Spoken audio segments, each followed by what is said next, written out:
যাওয়ার পরে অনেকক্ষণ কথাবার্তা হলো, সাইফুল্লাহকে ডাক দাও, সাইফুল্লাহ কেন আসছে না, মানে আমার ছোট ভাই, সাইফুল্লাহ কেন আসছে না।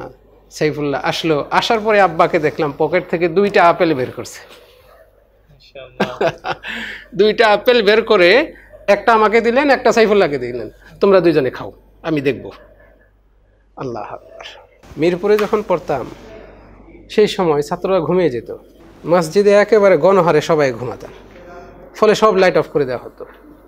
পাশে যে রাস্তা, এই রাস্তায় যে লাইটগুলো থাকে বিভিন্ন পিলারের সাথে, এই লাইট থেকে যে আলোটা আসতো দরজা দিয়ে বা জানালার ফাঁকা দিয়ে, ওই ফাঁকা দিয়ে যে আলোটা আসতো সেইখানে বই রেখে পড়তাম। সুবহানাল্লাহ, মাশাআল্লাহ, বারাকাল্লাহ। এটা আমার অভ্যাস ছিল। আমার স্ত্রী বলেছিলেন যে আল্লাহ কি আপনাকে মদিনায় ভালো রাখেন নাই? আর আমার আম্মা বলছিলেন, তুমি বাবা গেলা মদিনায় পড়াশোনা করবা এই জন্য, আর সেই মদিনা ছেড়ে তুমি বেশি বেতন পাবা এই জন্য চাকরিতে চলে যাবা। আমার মনটা টানে না। আমার আম্মা ঠিক এই ভাষায় কথা বলছে। আমার আম্মা সাজিয়ে গুছিয়ে কথা বলতে পারেন না, খুব সরল সহজ একজন নারী এবং খুব ধার্মিক। আমার দেখা পৃথিবীর শ্রেষ্ঠ নারী যদি কেউ থাকে আমি বলবো আমার আম্মা। মানে তার তাকওয়া, ঈমান আমার চেয়ে 1000 গুণ শক্ত।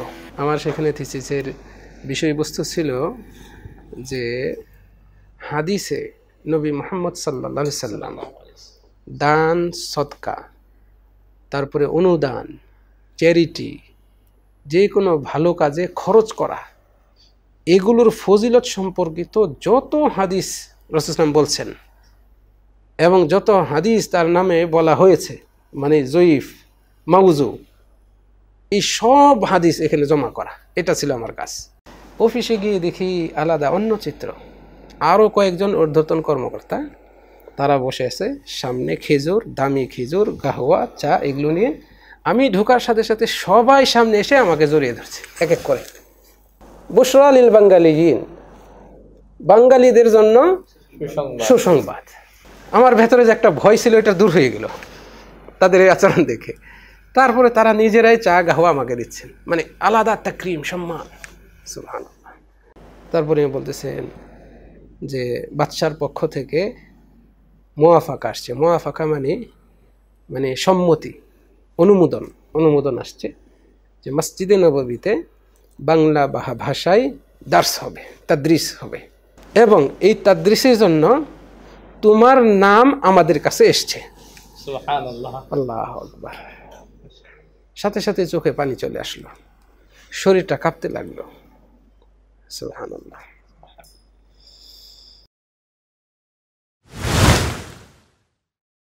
حياؤه يربو على العذراء. الحمد لله رب العالمين، والصلاة والسلام على نبينا ورسولنا محمد وعلى آله وأصحابه أجمعين.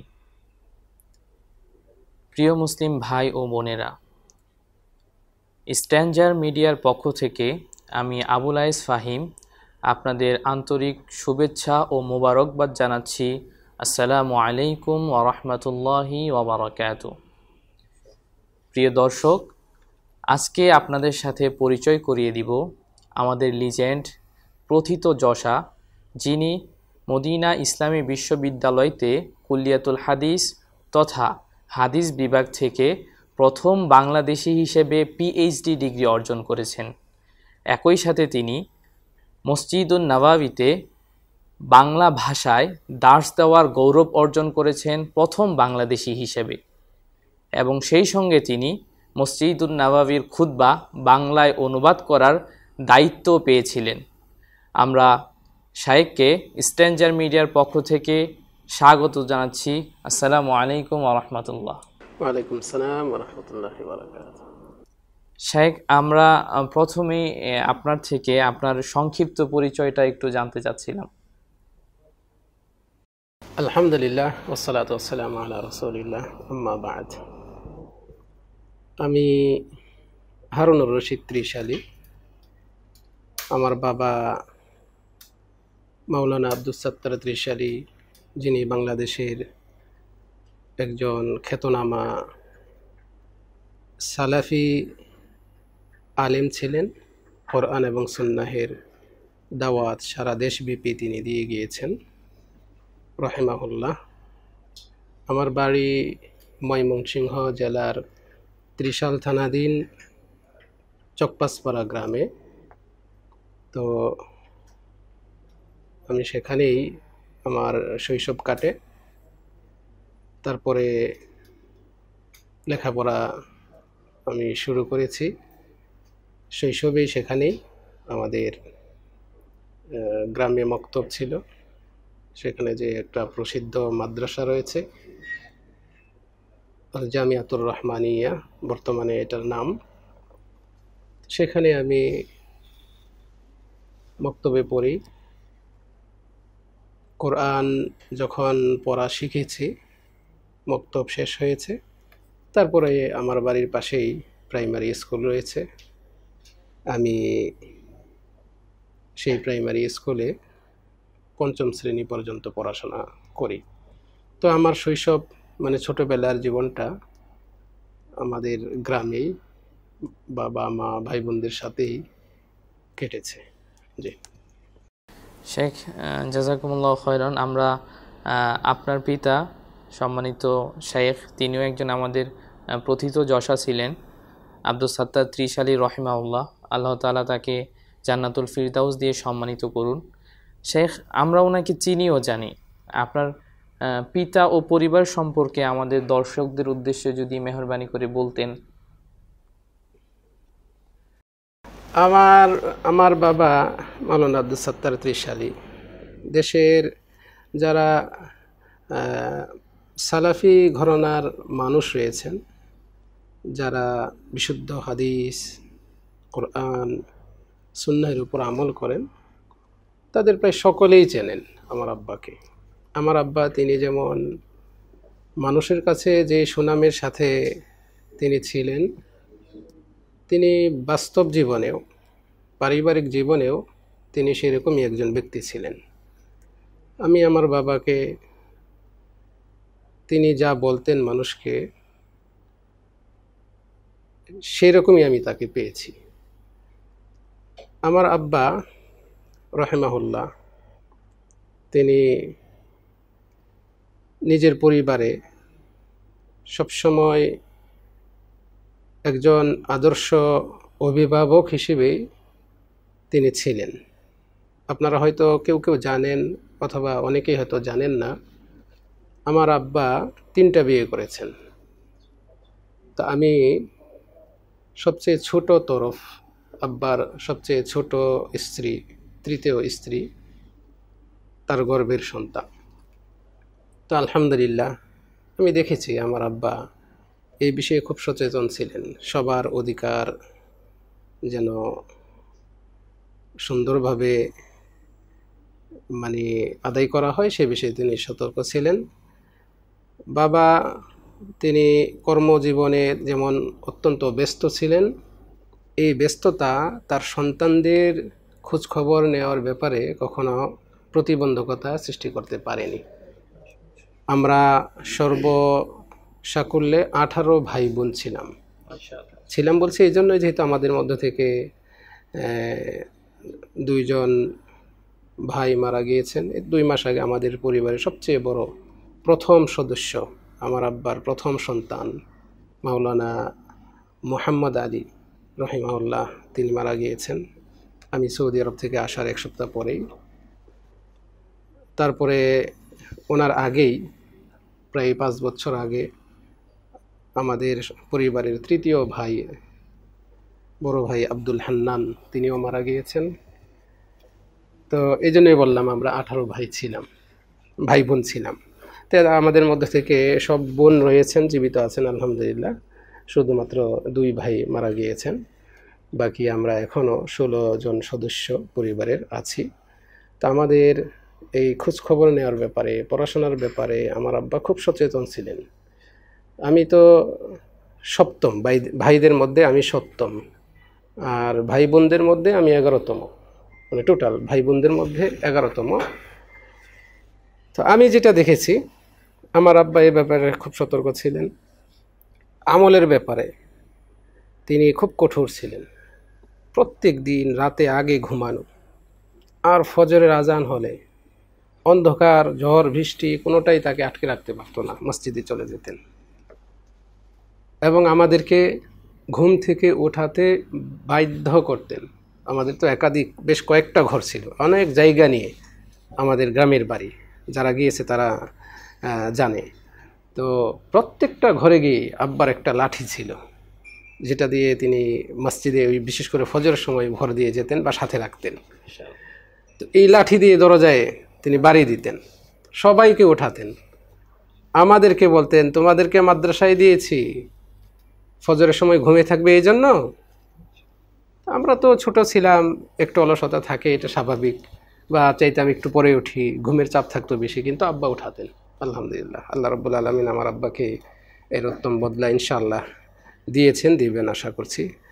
তো এইভাবে আমার আব্বা এই কাজগুলো করতেন। পরিবারের প্রতি তার অত্যন্ত সচেতন ভূমিকা ছিল, যার কারণে তিনি আমাদের সবাইকেই, আমরা 11 ভাই, সবাইকেই এই মাদ্রাসা লাইনে পড়িয়েছেন। এবং তিনি বলতেন, আমি এখানে পড়ে, মাদ্রাসায় পড়ে বা এই কোরআন হাদিস শিখে আমি ঠকি নাই, তাহলে আমি কেন তোমাদেরকে অন্য লাইনে দিব। এই যে একটা কথা, আল্লাহ আকবার, এই কথাটা আমি আমার বড় ভাই ডক্টর আহমদুল্লাহ ত্রিশালী, যিনি বাংলাদেশের একজন বিখ্যাত ব্যক্তিত্ব, আপনারা চেনেন, বাংলাদেশ জামায়াতে আহলে হাদিসের সম্মানিত সিনিয়র সহসভাপতি, তার মুখেও শুনেছি। তার একমাত্র ছেলে, একটাই ছেলে, তিনি একজনের সাথে আলাপের সময় বলছিলেন যে আমি আমার ছেলেকে মাদ্রাসাতে পড়াবো, স্কুল কলেজে আমি দেবো না, কারণ আমি মাদ্রাসায় পড়ে এত দূর আসছি, আমাকে তো আল্লাহ ঠকান না, আমি এই লেখাপড়া শিখে আমি তো ঠকি নাই, তাহলে কেন আমার ছেলেকে আমি অন্য লাইনে দেব। তো এই যে এই বীজটা কিন্তু আমার বাবা বপন করে গিয়েছেন, যেটা আমার বড় ভাই, তারপরে যারা বংশ পরম্পরায় আমরা যারা আসছি, অন্য সবাই আমরা এই লাইনের। কাউকে শুধু স্কুল কলেজে দিয়েছে এরকম আমাদের পরিবারে কেউ নাই, এমনকি বোনদের মধ্যে থেকেও নেই। তা আলহামদুলিল্লাহ।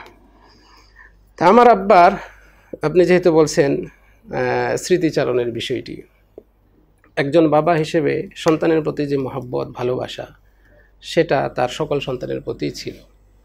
আমি এই যাত্রাবাড়ি মাদ্রাসায় 2001 সালে ভর্তি হই, মাদ্রাসা মোহাম্মদিয়া রাবিয়ায়। আমার সাথে আমারই প্রায় কাছাকাছি বয়সের অন্য মায়ের, মেঝো মায়ের ঘরের সন্তান মাওলানা সাইফুল্লাহ, আপনারা হয়তো অনেকেই চিনবেন, সেও এখানে ভর্তি হয়। আমরা একসাথেই, এক ক্লাস আগে পিছে। তা আমার আব্বা, আমার যেটা মনে আছে শৈশবের বাবার একটা আচরণ খুব স্পষ্টভাবে মনে আছে। আব্বা এখানে মুহাম্মদপুরে খুতবা দিতেন, মসজিদ আল আমিন জামে মসজিদে। তো ওই সুবাদে তিনি প্রতি সপ্তাহে এখানে আসতেন শুক্রবারে। তো একদিন মাদ্রাসায় আসলেন আমাদেরকে দেখতে। আব্বা এখানে আসলে সর্বপ্রথম সেই সময় সানি মুহাদ্দিস নামে আমাদের এই মাদ্রাসার সবচেয়ে সুনামধন্য একজন অন্যতম শিক্ষক ছিলেন, মাওলানা আহমদুল্লাহ রহমানী নাসিরাবাদী হাফিজাহুল্লাহ রহিমাহুল্লাহ। আমি তার খাদেম ছিলাম এবং তার রুমেই থাকতাম। ফলে তিনি আসলে ওখানে আগে যেতেন, আমার আব্বা আসলে ওখানে আগে যেতেন।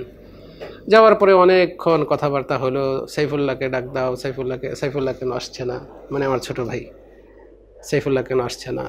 সাইফুল্লাহ আসলো, আসার পরে আব্বাকে দেখলাম পকেট থেকে 2টা আপেল বের করছে।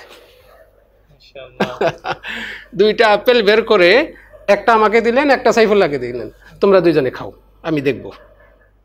আল্লাহ আকবার। এই গুণটা সব বাবারই আছে, এটা আমি বিশ্বাস করি, সব বাবারই আছে। কিন্তু আমার আব্বা, উনি এত ব্যস্ত মানুষ হওয়া সত্ত্বেও এবং পরিবারে 18 জন ছেলে মেয়ে, এতজনকে লালন পালন করা, খোঁজখবর রাখা, এটা যে কত সচেতনতার সাথে তিনি করেছেন, আমার কাছে এই একটা উদাহরণ সবসময় উজ্জ্বলভাবে আমার কাছে থাকে, আমার স্মৃতিতে থাকে, সেই জন্য আপনাদের সাথে শেয়ার করলাম। আমার আব্বার সবচেয়ে ভালো গুণ ছিল আমার দেখা, যদিও আমি যখন পরিণত বয়সে আসছি তখন আমার বাবাকে পাই নাই। 2014 সালে আমার আব্বা মারা গিয়েছেন, আমি তখন সৌদি আরবে। তা আমার আব্বাকে দেখলাম তিনি তার সময়কে খুব মূল্যায়ন করতেন। প্রত্যেকটা মুহূর্ত অযথা অহেতুক কোনো কাজেই তাকে দেখি নাই। বাড়িতে যখন থাকতেন হয় হাতে কোরআন থাকতো, কোরআন তেলাওয়াত করতেন, না হয় কোনো না কোনো হাদিসের কিতাব, তাফসিরের কিতাব, এগুলো তার হাতে থাকতো, সব সময় পড়তেন। এমনকি এই যে আলমারিতে বই থাকতো, কোন তাকে কি বই আছে মুখস্থ ছিল, এই বইটা নিয়ে আসো, অমুক তাকে দেখবা, অমুক সাইটে দেখবা, হুবহু সেভাবে গিয়ে আমরা পাইতাম। এই বইগুলো আব্বা পড়তেন। বিশেষ কোনো মাসআলা আসলে সেগুলো আমাদেরকে দিয়ে পড়াতেন, আম্মাকে ডাকতেন, এই যে শোনো হাদিসে কি আসছে দেখো, এইভাবে তিনি পড়াতেন। এটা একটা আমার মনে রয়েছে আব্বার এই গুণটি। দ্বিতীয় আর একটা গুণ, তিনি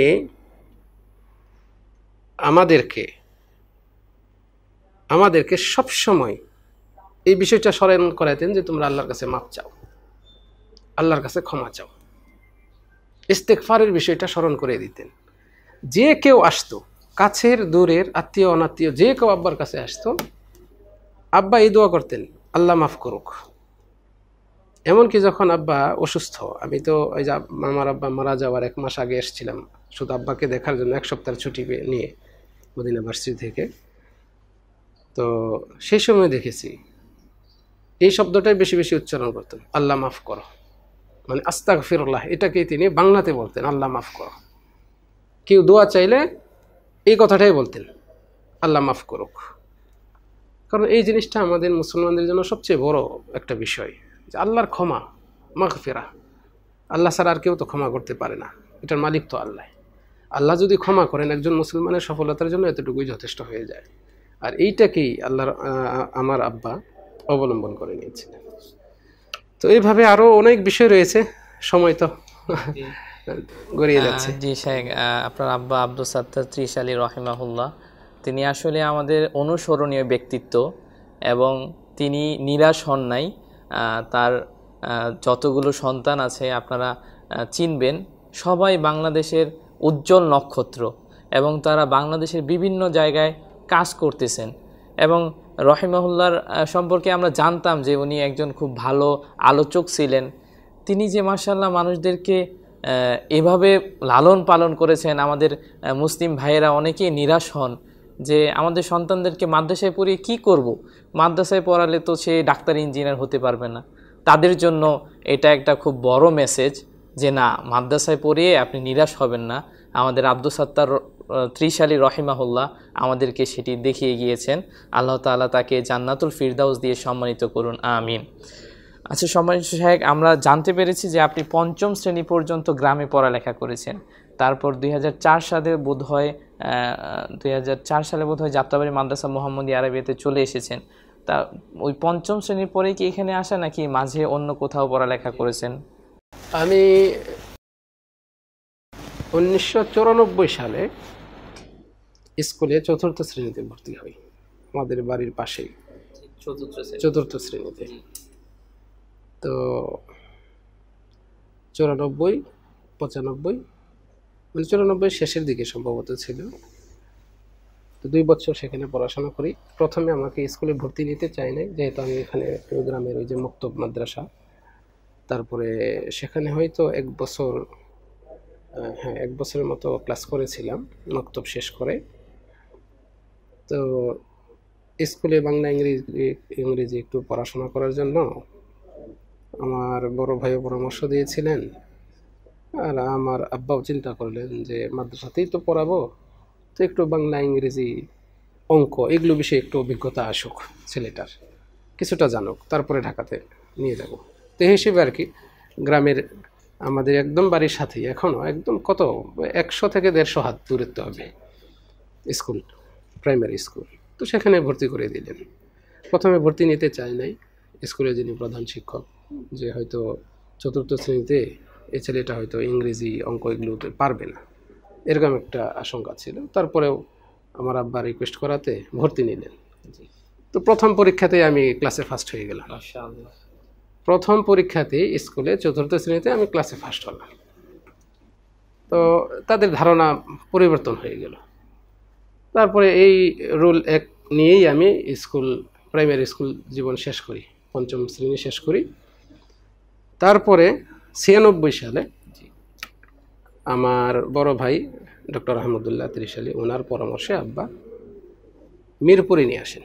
মিরপুর মাদ্রাসা দারুস সুন্নাহ বাংলাদেশের অন্যতম শ্রেষ্ঠ একটি বিদ্যাপীঠ। এটা কত সনে সাহেব? এটা 1996 সালের কথা, 96 সালে।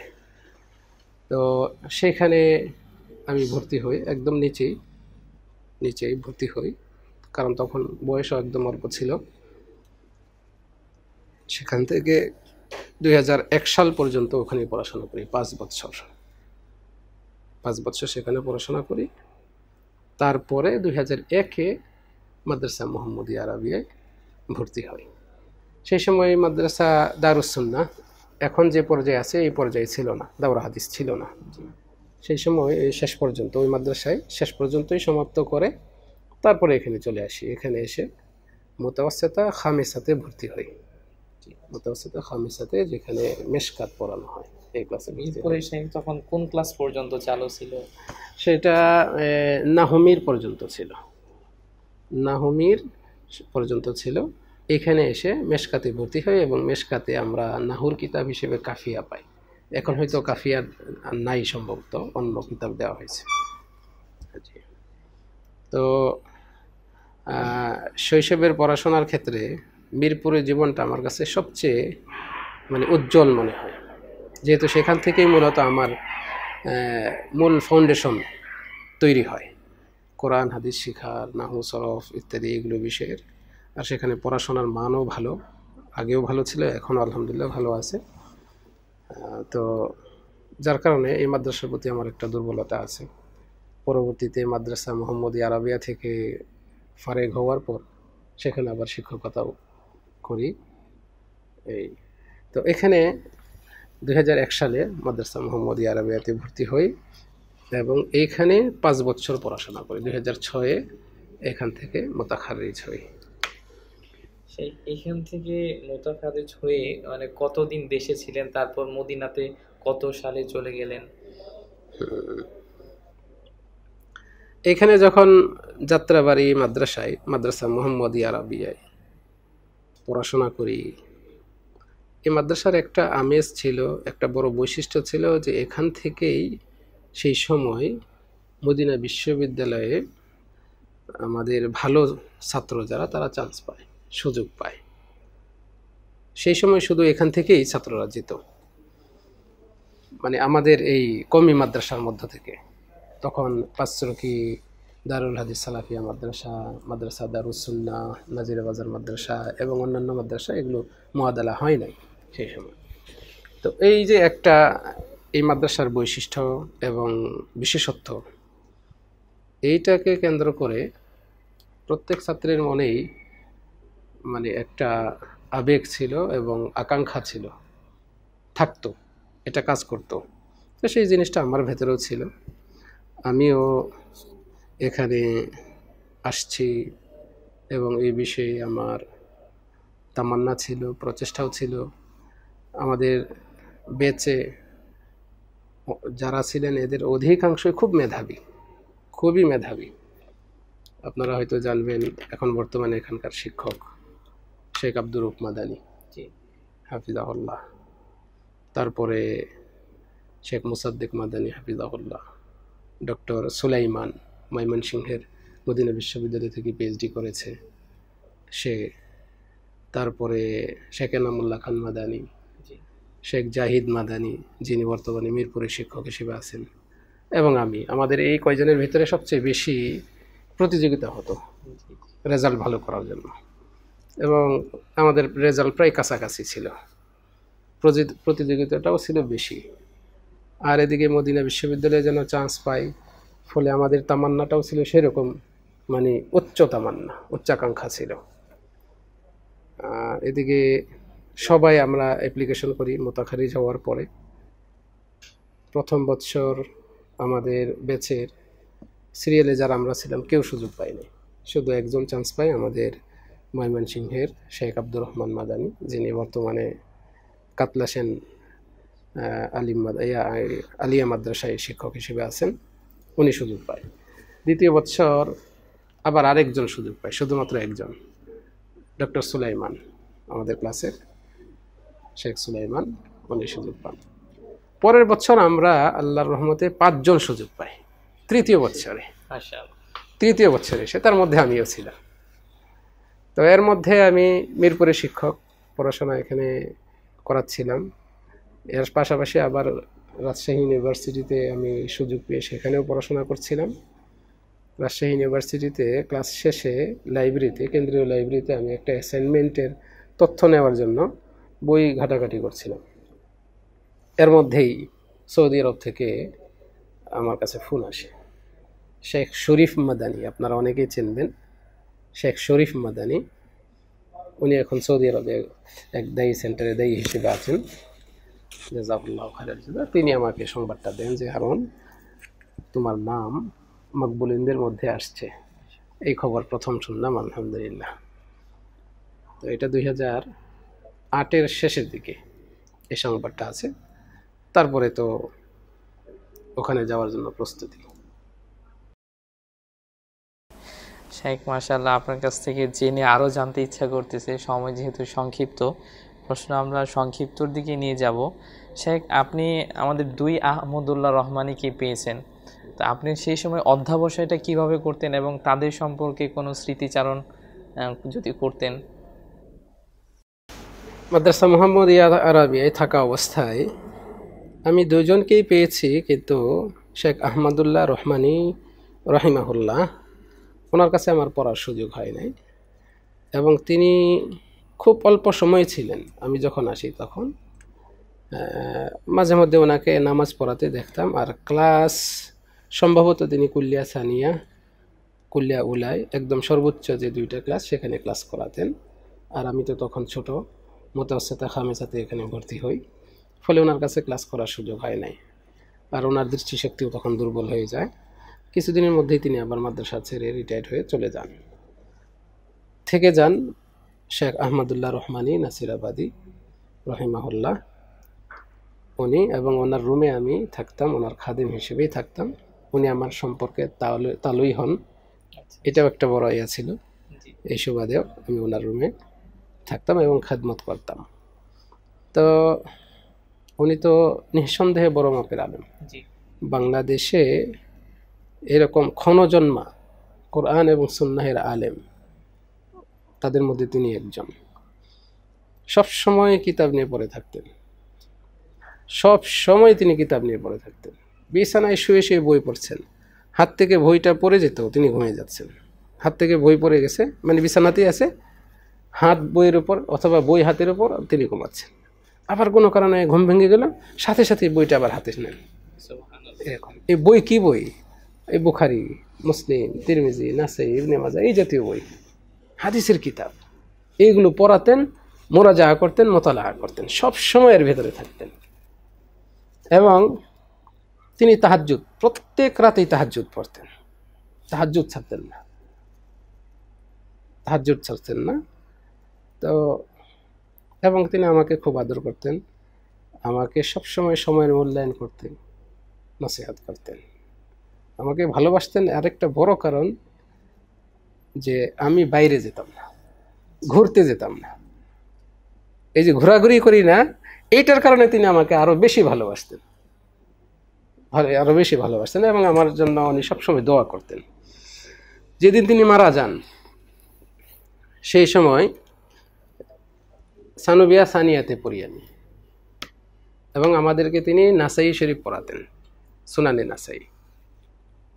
সেই দিন ক্লাসে আসলেন, আমরা কেউ কল্পনাও করি না। আমি ওনার রুমে থাকি, আমিও বুঝতে পারি না যে ওনার শরীর এতটা দুর্বল হয়ে আসছে, বা হয়তো আজই তার শেষ দিন। ক্লাসে আসলেন, বোর্ডে একটা লেখা ছিল, এরকম বোর্ডে আমি লিখছিলাম ক্লাসে ঢুকে বলছেন, এটা কে লিখছে? ছাত্ররা বলছেন যে হারুন ভাই লিখছেন। তা হারুন মানুষটাও তো দারুণ। তো এইভাবে তিনি বলছেন, মানে ছাত্রদের সাথে একটু মজা করতেন এবং কবিতার আকারে বা ছন্দের আকারে কথা বলতেন। তো যাই হোক, সেই দিন উনি আমাদেরকে কয়েকটা হাদিস পড়ালেন, ক্লাসের মধ্যে একটু কাশি আসলো, একটু কাশলেন। তারপরে ক্লাস শেষে চলে আসলাম, নিচে এসে উনি ওনার গামছা খুঁজতেছেন। ওনার নাক মোছার জন্য একটা গামছা ছিল, বয়স্ক মানুষ নাক মুছতেন, ছোট্ট একটা গামছা ছিল, এটা কখনো আমাকে দিয়ে পরিষ্কার করাতেন না। কিন্তু আমি সেই দিন ওনাকে না জানিয়ে এই টিফিন টাইমে এসে ওটা ধুয়ে পরিষ্কার করে শুকাতে দিয়ে রাখছি বাইরে বারান্দায়। ক্লাস শেষে এসে উনি খুঁজতেছেন গামছা কোথায়, তাও ওই গামছা কোথায়, গামছা বাইরে আছে, নিয়ে আসতেছি। হাতে দেওয়ার পরে দেখছেন এটা পরিষ্কার। কে ধুইছে এটা? আমি বললাম তাও আমি ধুয়ে দিছি। যেহেতু স্মৃতি চালানোর কথা বলছেন তাই বলছি আর কি। ওনার সাথে আমার যে এটা ছিল, উনি বলছেন মানে অবাক হয়ে গেছেন, আমি এই গামছা কিভাবে ধুলাম? তাহলে আপনি এই গামছা কিভাবে ধুইলেন? বিশ্বাস হচ্ছিল না এরকম। তা আমি বললাম এটা দেখলাম একটু ময়লা হয়ে গেছে তাই ধুয়ে দিলাম। এত খুশি হলেন, আর উনি আমার জন্য দোয়া করলেন সেই সব। ওই দিনে যেদিন তিনি মারা যান সেদিনকার ঘটনা এটা, দুপুরে জোহরের নামাজের আগের ঘটনা, ক্লাস শেষ করে আসার পরে। আসরের পরে চা আনালেন, উনি প্রতিদিন চা খেতেন। এখানে যে কালাম ভাই এখনো কিন্তু উনি চা বিক্রি করেন, ওনার দোকান থেকে চা নিয়ে যেতাম। চা খেলেন, আমিও খেলাম, আরেকজন সম্ভবত বেলাল উস্তাদজি আসছিলেন, উনি সহ আমরা চা খেলাম। সুন্দর কথাবার্তা। রাতের বেলায় একই নিয়মে তিনি শুলেন। ওনার একটা আবার অভ্যাস ছিল, ঘুমানোর আগে তিনি কিছু বিশেষ বিরদ, দোয়া, জিকির পড়তেন। জিকির পরে তিনি নিজে দরজাটা লাগিয়ে দিতেন, আমাকে দিয়ে না। এটা ওনার একটা বৈশিষ্ট্য ছিল। উনি যে রুমে থাকেন এই রুমের দরজা উনি নিজে লাগাতেন এবং শব্দ করে লাগাতেন।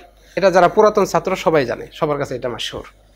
এবং একটা হাততালি দিতেন, এইভাবে হাততালি দিয়ে বাইরে এসে তিনি দরজাটা লাগিয়ে দিতেন শব্দ করে। এরপর আর বাইরে যাওয়ার নিষেধ বলতে উনিও বের হতেন না, আমিও বের হতাম না, জানি যে এখন মানে শুয়ে পড়বেন। এই তো যাই হোক, রাত 2টার সময় হঠাৎ তিনি আমাকে ডাকছেন যে তাহলে আমার তো খারাপ লাগতেছে। যাই হোক, ওই অবস্থাতে আর কি মৃত্যু যন্ত্রণা শুরু হলো। কষ্ট হচ্ছে। আমি বেলাল উস্তাদজিকে ডাক দিতে চাইলাম, উস্তাদজি না করলেন। আব্দুল ওয়ারিস উস্তাদজি ছিলেন, ডাক দিতে চাইলাম, পাশের রুমে না করলেন, ইশারা দিয়ে না করলেন। এখানে আরও বেশ কয়েকজন ছাত্র ছিল ময়মনসিংহের, ওনারই আত্মীয় হয়, নাতি হয় সম্পর্কে, হাফেজ মাহাদি হাসান, তারপরে হাফেজ আতাউর রহমান, এরকম বেশ কয়েকজন ছিল। উনি ওনাদেরকে না করলেন। আমি চাইলাম ওদেরকে আনতে, আমি একা সামলাইতে পারছি না ওনার অবস্থা দেখে। অবশেষে উনি ইশারা দিয়ে না করলেন, কাউকে যাতে না ডাকি, মানে উনি চাচ্ছেন আমি যেন ওনার পাশে থাকি। তো যাই হোক, সর্বশেষ সময় পর্যন্ত আমিই ছিলাম। রাত 3:15টার দিকে, 3:13 সম্ভবত এরকম সময়ে আমার বুকে এভাবে ওনার ছিল, আমি ধরে রাখছিলাম, একটা হাত এখানে ছিল, আস্তে আস্তে হাতটা নেমে গেল। এইভাবেই বাংলাদেশের একজন কিংবদন্তি আলেম আল্লাহর জিম্মায় চলে গেলেন। রব্বুল আলামিন ওনাকে জান্নাতুল ফিরদাউস নসিব করুন। আল্লাহুম্মা আমিন। জি শেখ, আমরা খুব মনোযোগ দিয়ে শুনছিলাম আপনার কথাগুলো। শেখ, আপনি মদিনা ইউনিভার্সিটিতে গেলেন, সেখানে আপনি কোন কুল্লিয়াটা পছন্দ করে নিলেন এবং সেখানে অধ্যাবসায়টা আসলে কিভাবে করতেন? এবং এখানে আমরা প্রতিযোগিতার কথা শুনলাম যে ছাত্রদের সাথে প্রতিযোগিতা করতেন, সেখানে তো বহির্বিশ্বের অনেক ছাত্র ছিল এবং তারাও মেধাবী ছিলেন। সেখানে আপনার অধ্যাবসায়টা কেমন ছিল এবং কোন কুল্লিয়াটা নিয়েছিলেন? জি, মদিনা বিশ্ববিদ্যালয় এদের মদিনার শব্দের সাথে জড়িত, তো এটাতে বিশাল একটা আবেগ কাজ করে। মদিনা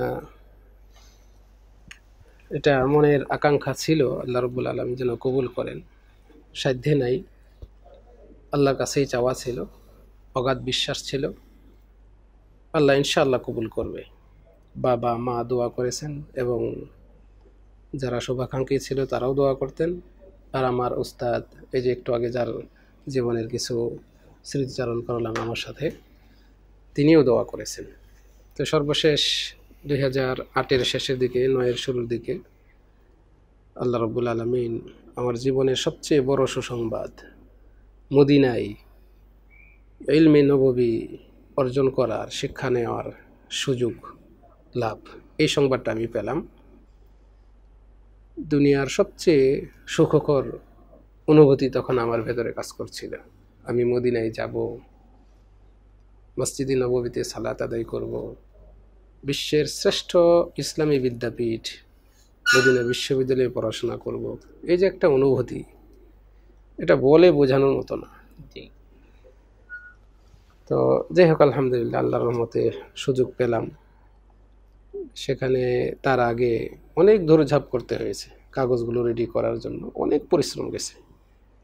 আর আপনারা হয়তো অনেকেই জানেন, একসময় এগুলোতে আমাদের এই যে মাদ্রাসার সার্টিফিকেটে ওই প্রশাসন থেকে সাইন দেওয়া বা সিল দেওয়া, অ্যাটেস্টেড করা, এগুলো করতো না, সহজে করতো না। অনেক টাকা দেওয়া লাগতো, অনেক লোক ধরতে হতো, এগুলো অনেক বিড়ম্বনা ছিল।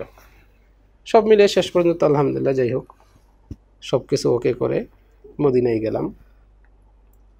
মদিনায় সেখানে যাওয়ার আগে থেকেই আমার একটা পরিকল্পনা ছিল। আমি একটু আগে আপনাদেরকে বলেছিলাম মিরপুরে শিক্ষক ছিলাম, যেমন ছাত্র ছিলাম।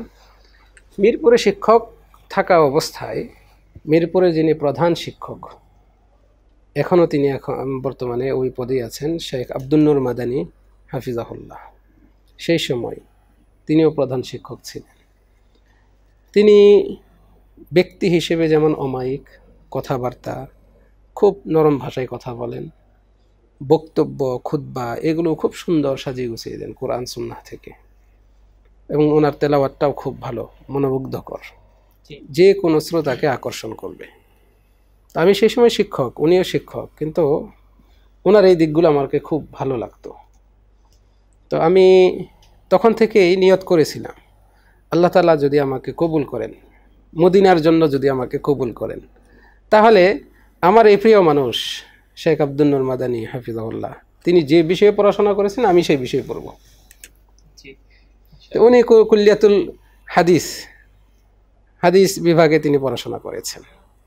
আমি গেলাম মদিনায়, গিয়ে দেখি চিত্রটা ভিন্ন রকম। মানে কুল্লিয়াতুল হাদিস বা হাদিস বিভাগে বাংলাদেশি ছাত্র নাই বললেই চলে, মাত্র 2 জনকে পাইছি। কেন? এই বিভাগ কঠিন। এই বিভাগে পড়লে সব সময় বই হাতে থাকতে হবে, আর রেজাল্ট সেরকম মনোভূত হবে না, এত রেজাল্ট আসে না, ভালো রেজাল্ট হয় না। এরকম একটা প্রবণতা ছিল আমাদের বাংলাদেশি ছাত্রের ভেতর, একটা ভয় কাজ করত। কিন্তু আমি যেহেতু আগে থেকে আশা করে আছি এবং এই সিদ্ধান্ত থেকে আমি আর পিছপা হব না। আমি মাত্র 2 জনকে পেলাম কুল্লিয়া হাদিসের ছাত্র, বাংলাদেশি। তাদের মধ্যে আপনারা চেনেন শেখ হাফেজ জালাল উদ্দিন মাদানী, যিনি মদিনা বিশ্ববিদ্যালয় থেকে মাস্টার্স করে আসছেন, বর্তমানে খুলনার নিসখামার আল মাহাদ সালাফি এই মাদ্রাসার প্রধান শিক্ষক হিসেবে আছেন। আমি ওনাকে পেলাম। আরেকজন আছেন শেখ সাদি বিন আব্দুর রশিদ হাফিজাহুল্লাহ, উনি জুমার খুতবার অনুবাদ করেন এবং বর্তমানে পিএইচডি শেষ করে এই যে হয়তো সদ্য চলে আসবেন, আপনারা সকলেই চিনেন, এবং উনি খুব ভালো বক্তাও বটে। তো এই 2 জনকে আমি পেলাম, এছাড়া আর কাউকে আমি পাই নাই সেখানে, মানে কুল্লিয়া হাদিসে। তৃতীয় ব্যক্তি হিসেবে আমি প্রবেশ করলাম, আমার সাথে আরও আমার 2 জন ক্লাসমেট। তাদের মধ্যে শেখ আনিসুর রহমান মাদানী, যিনি বর্তমানে মিরপুরের শিক্ষক। আরেকজন পাঁচরুকির ছাত্র, আমার ক্লাসমেট বলতে ওখানে আমরা একসাথে ক্লাস করেছি সেজন্য বলছিলাম। পাঁচরুকি থেকে শেখ সালিম উদ্দিন মাদানী, যিনি বর্তমানে রিয়াদে দাম্মামে একটা ইসলামী সেন্টারে দায়ী হিসেবে আছেন। তো আমরা 3 জন সেখানে ভর্তি হলাম।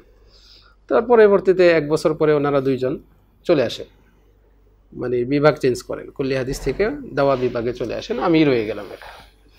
তারপরে নতুন ছাত্র যারাই যেত তাদেরকে দাওয়াত দিতাম, কুল্লিয়া হাদিসের দাওয়াত দিতাম, যাতে করে এখানে আসে।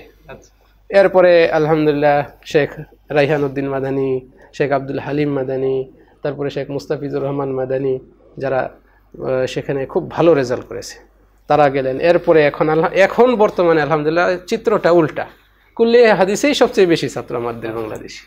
তো আলহামদুলিল্লাহ, তো যাই হোক, তো এইভাবে কুল্লিয়া হাদিসে ভর্তি হলাম। রেজাল্ট আল্লাহর রহমতে ভালো হলো। প্রত্যেকটা সেমিস্টারেই চেষ্টা করলাম মুজাহাদা, মোতালা, মোরাজা এগুলোর উপর থাকার, এবং খুব পরিশ্রম করেছি। মাদ্রাসা দারুস সুন্নাতে পড়াশোনাকালীন সময় যেমন পরিশ্রম করেছি, মাদ্রাসা মুহাম্মদিয়া আরবিয়াতেও পরিশ্রম করেছি। ছাত্ররা ঘুমাতো।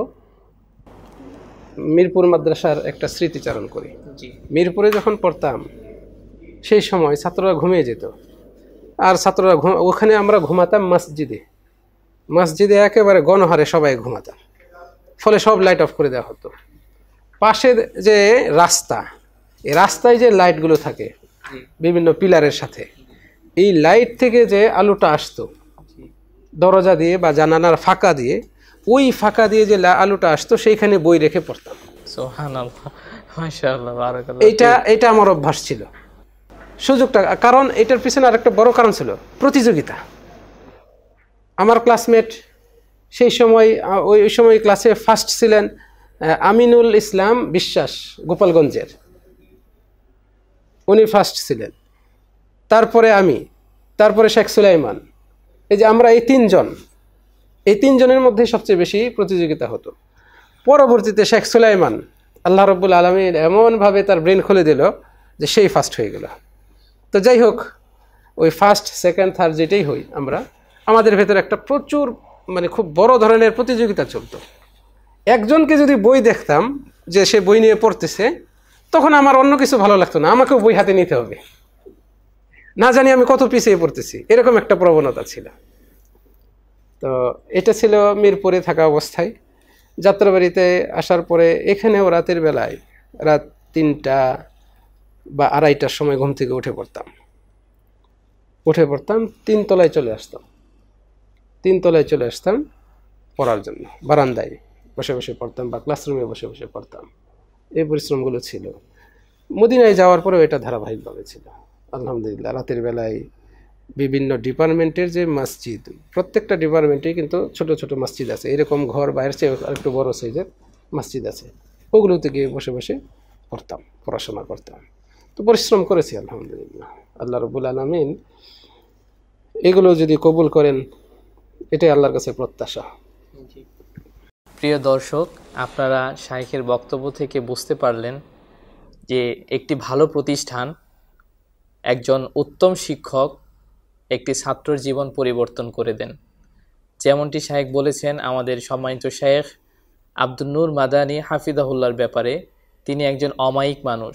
নিঃসন্দেহে আমাদের ডক্টর হারুন তৃষা আলী হাফিজাহুল্লাহ, ইনিও অনেক অমায়িক মানুষ, এবং দুইজন শাইখের মধ্যে কোনোভাবে কম্পেয়ার করা যাবে না। তারা অমায়িকতার দিক থেকে এবং জ্ঞানের দিক থেকে একজন আরেকজনকে যে ছাড়িয়ে যাবেন বা আমি কিভাবে বুঝাবো, তারা আসলেই খুবই অমায়িক মানুষ। এবং তাদের আলোচনা, কোরআন তেলাওয়াত এবং তাদের দার্স তাদরিস থেকে আমরা সবাই উপকৃত হই।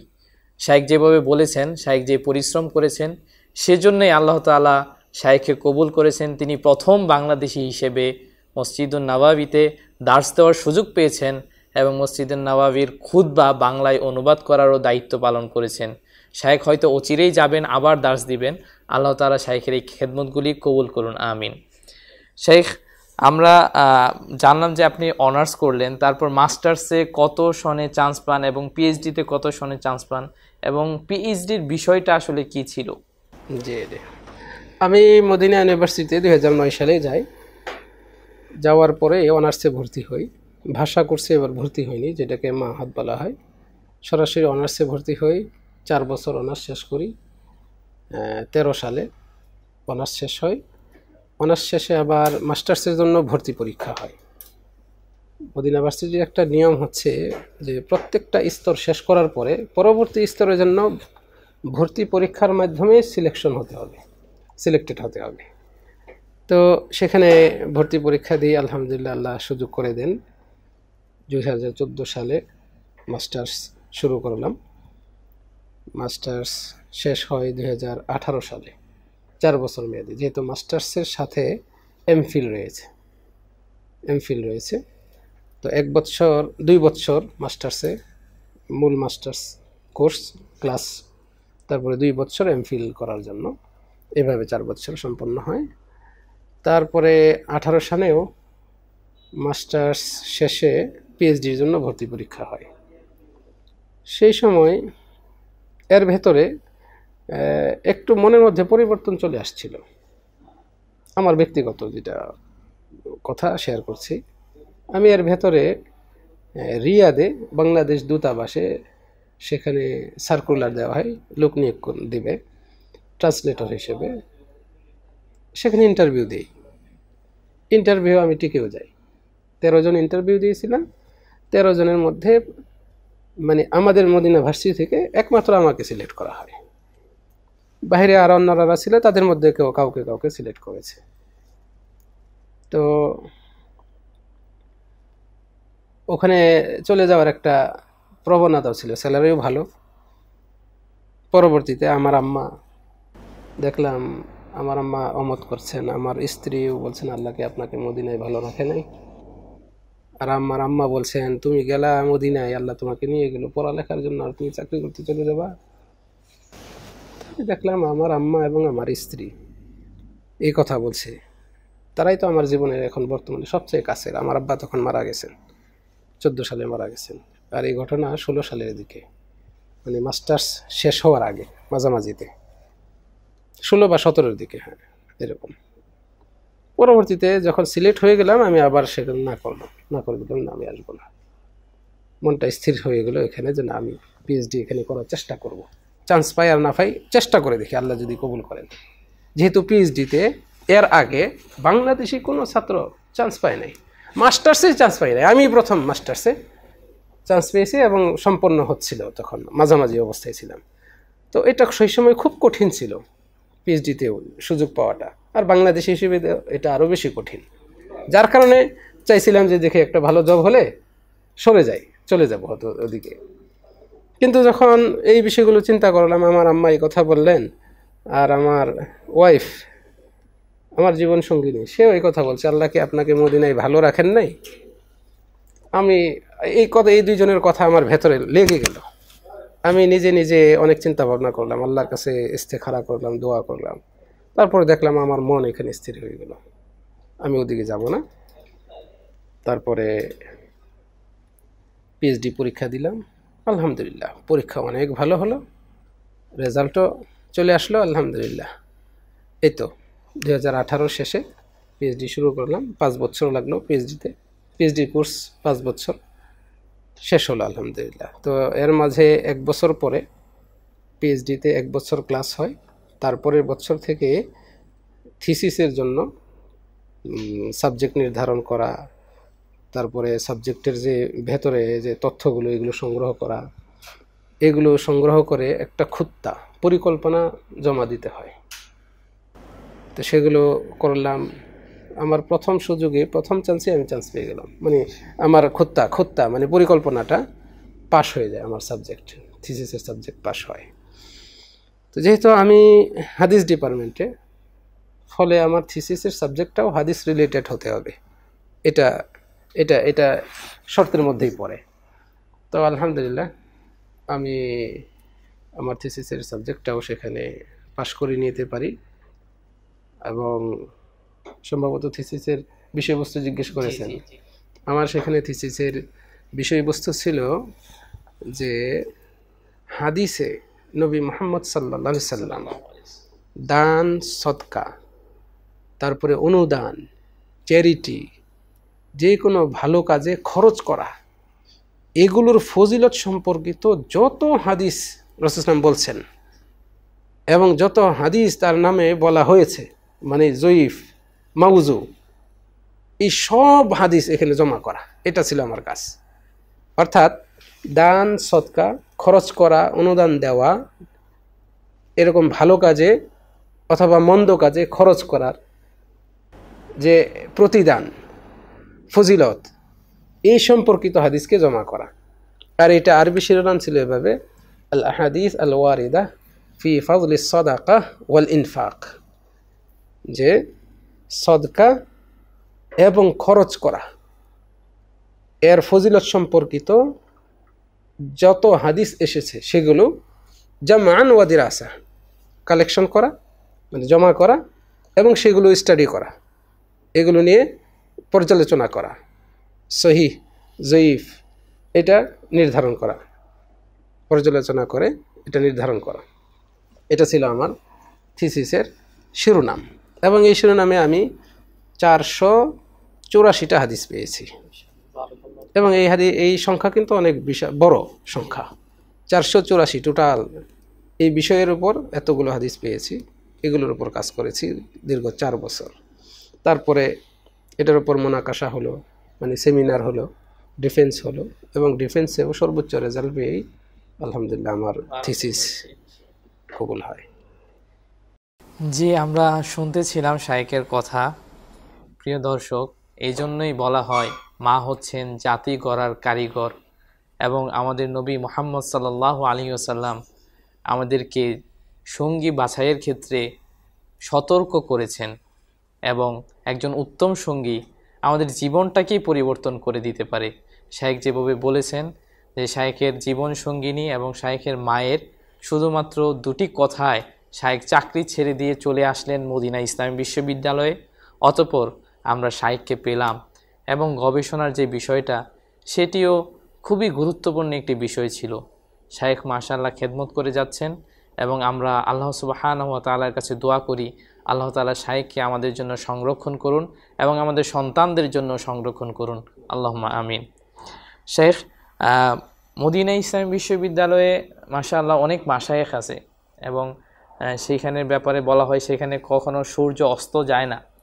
তো সেই ব্যাপারে সেখানে আপনি পিএইচডি করার জন্য কার তত্ত্বাবধানে ছিলেন, কে আপনার মুশরিফ ছিলেন?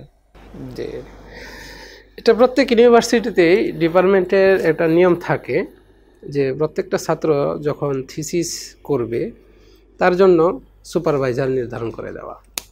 তো মদিনা বিশ্ববিদ্যালয়েও সেই একই নিয়ম রয়েছে, হয়তো একটু ব্যতিক্রম আছে এখানে। প্রত্যেকটা ছাত্র যখন পিএইচডিতে সুযোগ পায়, যে ছাত্র সুযোগ পায়, প্রত্যেক ছাত্রের জন্য প্রথমে একজন মুর্শিদ, গাইড, যিনি গাইড দেবেন, পরামর্শ দেবেন, মুর্শিদ নির্ধারণ করা হয়। সেটা ডিপার্টমেন্টের শিক্ষকদের মধ্যে থেকে নির্ধারণ করা হয়। সেই মুর্শিদ পরামর্শ দিবেন, তুমি থিসিস এই বিষয়ে লিখতে পারো, বা এই বিষয়ে দেখো আছে কিনা, আমার জানা মতে নাই, বা কোনো সাবজেক্ট তিনি নিজে থেকে পরামর্শ দিতে পারেন। অথবা ছাত্র সে তার চিন্তায় আসছে বা তার মন টানছে এই বিষয়ে আমি লিখব, তখন সেটা কার সাথে পরামর্শ করবে, প্রাথমিক পরামর্শ। তো এরকম মুর্শিদ নির্ধারণ করে দেওয়া হয় একেবারে প্রথম বর্ষ থেকেই। তা আমার জন্যও এরকম মুর্শিদ নির্ধারণ ছিল, এবং তিনি শেখ ডক্টর বাখিত আল হুজাইলি হাফিজাহুল্লাহ, অত্যন্ত অমায়িক একজন মানুষ, অনেক ইলমদার একজন মানুষ। তিনি কিন্তু গত 3 বছর আগে বাংলাদেশে আসছিলেন এবং জমিয়তের বহু প্রোগ্রাম করে গিয়েছেন। বংশালে সম্ভবত তিনি খুতবাও দিয়েছেন, শেখ ডক্টর বাখিত হুজাইলি। এবং সৌদি আরবে অনেক বড় মাপের আলেম, এবং কুবা মসজিদের তিনি ইমাম, খাতিব, কুবা মসজিদ মদিনার। তো উনি আমার মুর্শিদ ছিলেন। আমি ওনার কাছে গেলাম, এত ভালো মানুষ, ব্যবহার বিধি এত সুন্দর, আল্লাহু আকবার, ওনারা আসলে অনুকরণীয় ব্যক্তিত্ব। তিনি আমাকে বললেন যে এই বিষয়গুলো আমার জানা মতে এখনো থিসিস লেখা হয় নাই, এগুলো বিষয়ে তুমি দেখো, এগুলোতে তোমার মন কোনটা টানে, আর তুমি তারপরে একটু তুমিও খোঁজো, এবং থিসিস এই বিষয়ে আছে কিনা এটা খোঁজার জন্য বিভিন্ন ওয়েবসাইট আছে এবং বিভিন্ন লাইব্রেরি আছে, এদের মাধ্যমে খুঁজতে হয়। এবং থিসিসের একটা জগতই আছে আলাদা, যারা এই লাইনে আছে তারা সেটা বুঝবে। তো সেখানে আমি বেশ কয়েক সপ্তাহ, 4-5 সপ্তাহ যাবত খালি খোঁজাখুঁজি করলাম যে এই সাবজেক্টে লেখা হয়েছে কিনা। কারণ যদি কোনোভাবে ডিপার্টমেন্ট থেকে জানতে পারে যে আমি এই সাবজেক্টে লিখতেছি আর এই সাবজেক্টে আগে লেখা হয়েছে, পৃথিবীর যে কোনো ইউনিভার্সিটিতে হোক লেখা হয়েছে, আমারটা রিফিউজ করে দিবে, বাতিল করে দিবে, যে একই সাবজেক্ট, এটা তো হয়ে গেছে আগে। এবং থিসিসের নিয়মও এটা। এই জন্যই থিসিসের সাবজেক্ট পাশ করানো, মানে বিষয়বস্তুটা পাশ করানো অর্ধেক থিসিসের সমান। এটা একটা পরিচিতি আছে এই কথাটা ডিপার্টমেন্টে, যে যদি আপনি আপনার থিসিসের সাবজেক্ট বা বিষয়বস্তু পাশ করে নিতে পারেন, আপনার তো থিসিস অর্ধেক হয়েই গেল। এরকম ছিল বিষয়টা। তো যাই হোক, অনেক ঘাটাঘাটি করে এসে শেষে বললাম, উস্তাদ এই বিষয়টা আমার জানা মতে আমি পাইনি। তারপরে উনি পরামর্শ দিলেন, তুমি বিশেষ করে 2টা মানে সৌদি আরবের বিখ্যাত 2টা ভার্সিটিতে তুমি রিকোয়েস্ট পাঠাও, যে তারা যেন খোঁজ নেওয়া একটা ইফাদা দেয় যে এই বিষয়ে থিসিস লেখা হয় নাই আমাদের জানা মতে। তো সেখানে আবার পেমেন্ট করতে হয়, আর তারা এই তথ্যটা দিবে সেটা অবশ্যই নির্ভুল তথ্যই দিবেন। তো তারা তথ্য দিলেন যে না আসলেই লেখা হয় নাই। তো এটা আমার পক্ষে সাপোর্ট হয়ে গেল, দলিল হয়ে গেল। তারপরে আমি ডিপার্টমেন্টে, আমাদের ডিপার্টমেন্টের যে লাজনা কমিটি আছে সেখানে জমা দিলাম যে আমি এই বিষয়ে লিখতে চাই, এবং আমার জানা মতে আমি নিজে অমুক অমুক ওয়েবসাইটে ঘেটেছি, দেখেছি, এরকম বিষয় পাইনি, এবং আমি 2টা ইউনিভার্সিটি থেকেও ইফাদা নিয়ে এসেছি যারা বলছেন যে এই বিষয়ে লেখা হয় নাই। জমা দিলাম, তারাও সেটা একটা বোর্ড গঠন করলো, সেখান থেকে পাশ হয়ে গেল, প্রাথমিক পাশ হলো যে হ্যাঁ তুমি এই বিষয়ে লিখতে পারো। এরপরে হলো খুত্তা জমা দেওয়ার বিষয়। খুত্তা হচ্ছে আমি থিসিসটা লিখবো কিভাবে, থিসিসের কি কি বিষয়বস্তু, শিরোনাম থাকবে আমার থিসিসের ভেতরে, শিরোনাম থাকবে, এইগুলো সাজাইতে হবে। আর এইগুলো সাজাইলে আমার থিসিসের মূল সব বিষয় এখন আমাকে জমা করতে হবে, মূল তথ্য, সব তথ্যই জমা করতে হবে। এটা আরও সময় সাপেক্ষ ব্যাপার এবং অনেক পরিশ্রমের ব্যাপার। এখন এই যে হাদিস, যত হাদিসের কিতাব আছে, ছোট বড়, বিখ্যাত এবং অখ্যাত, সব কিতাব থেকে এখন হাদিস জমা করার পালা। হাজার হাজার হাদিস, এইখান থেকে শুধু ফজিলতের হাদিস আলাদা করতে হবে। তাহলে এটার জন্য আপনাকে হাদিসগুলো পড়তে হবে, দেখতে হবে ফজিলতের কোনো সাইট আছে কিনা, আছে তো এটা আমি আলাদা করে ফেললাম। এইভাবে আলাদা করতে করতে বহু সময় লেগে গেলো, 1-1.5 মাস 2 মাস সময় লেগে গেলো, বা তার চেয়েও বেশি সময় লাগলো। এগুলো করে এতগুলো হাদিস হলো। তারপরে মুর্শিদের সাথে যোগাযোগ করলাম, উনি বললেন তুমি এখন এটার খুত্তা তৈরি করো, এইভাবে করো, একটু পরামর্শ দিলেন, উনি আমাকে একটু ধারণা দিয়ে দিলেন, ওভাবে করলাম। করার পরে উনি জমা দিলেন এবং মিটিং হলো।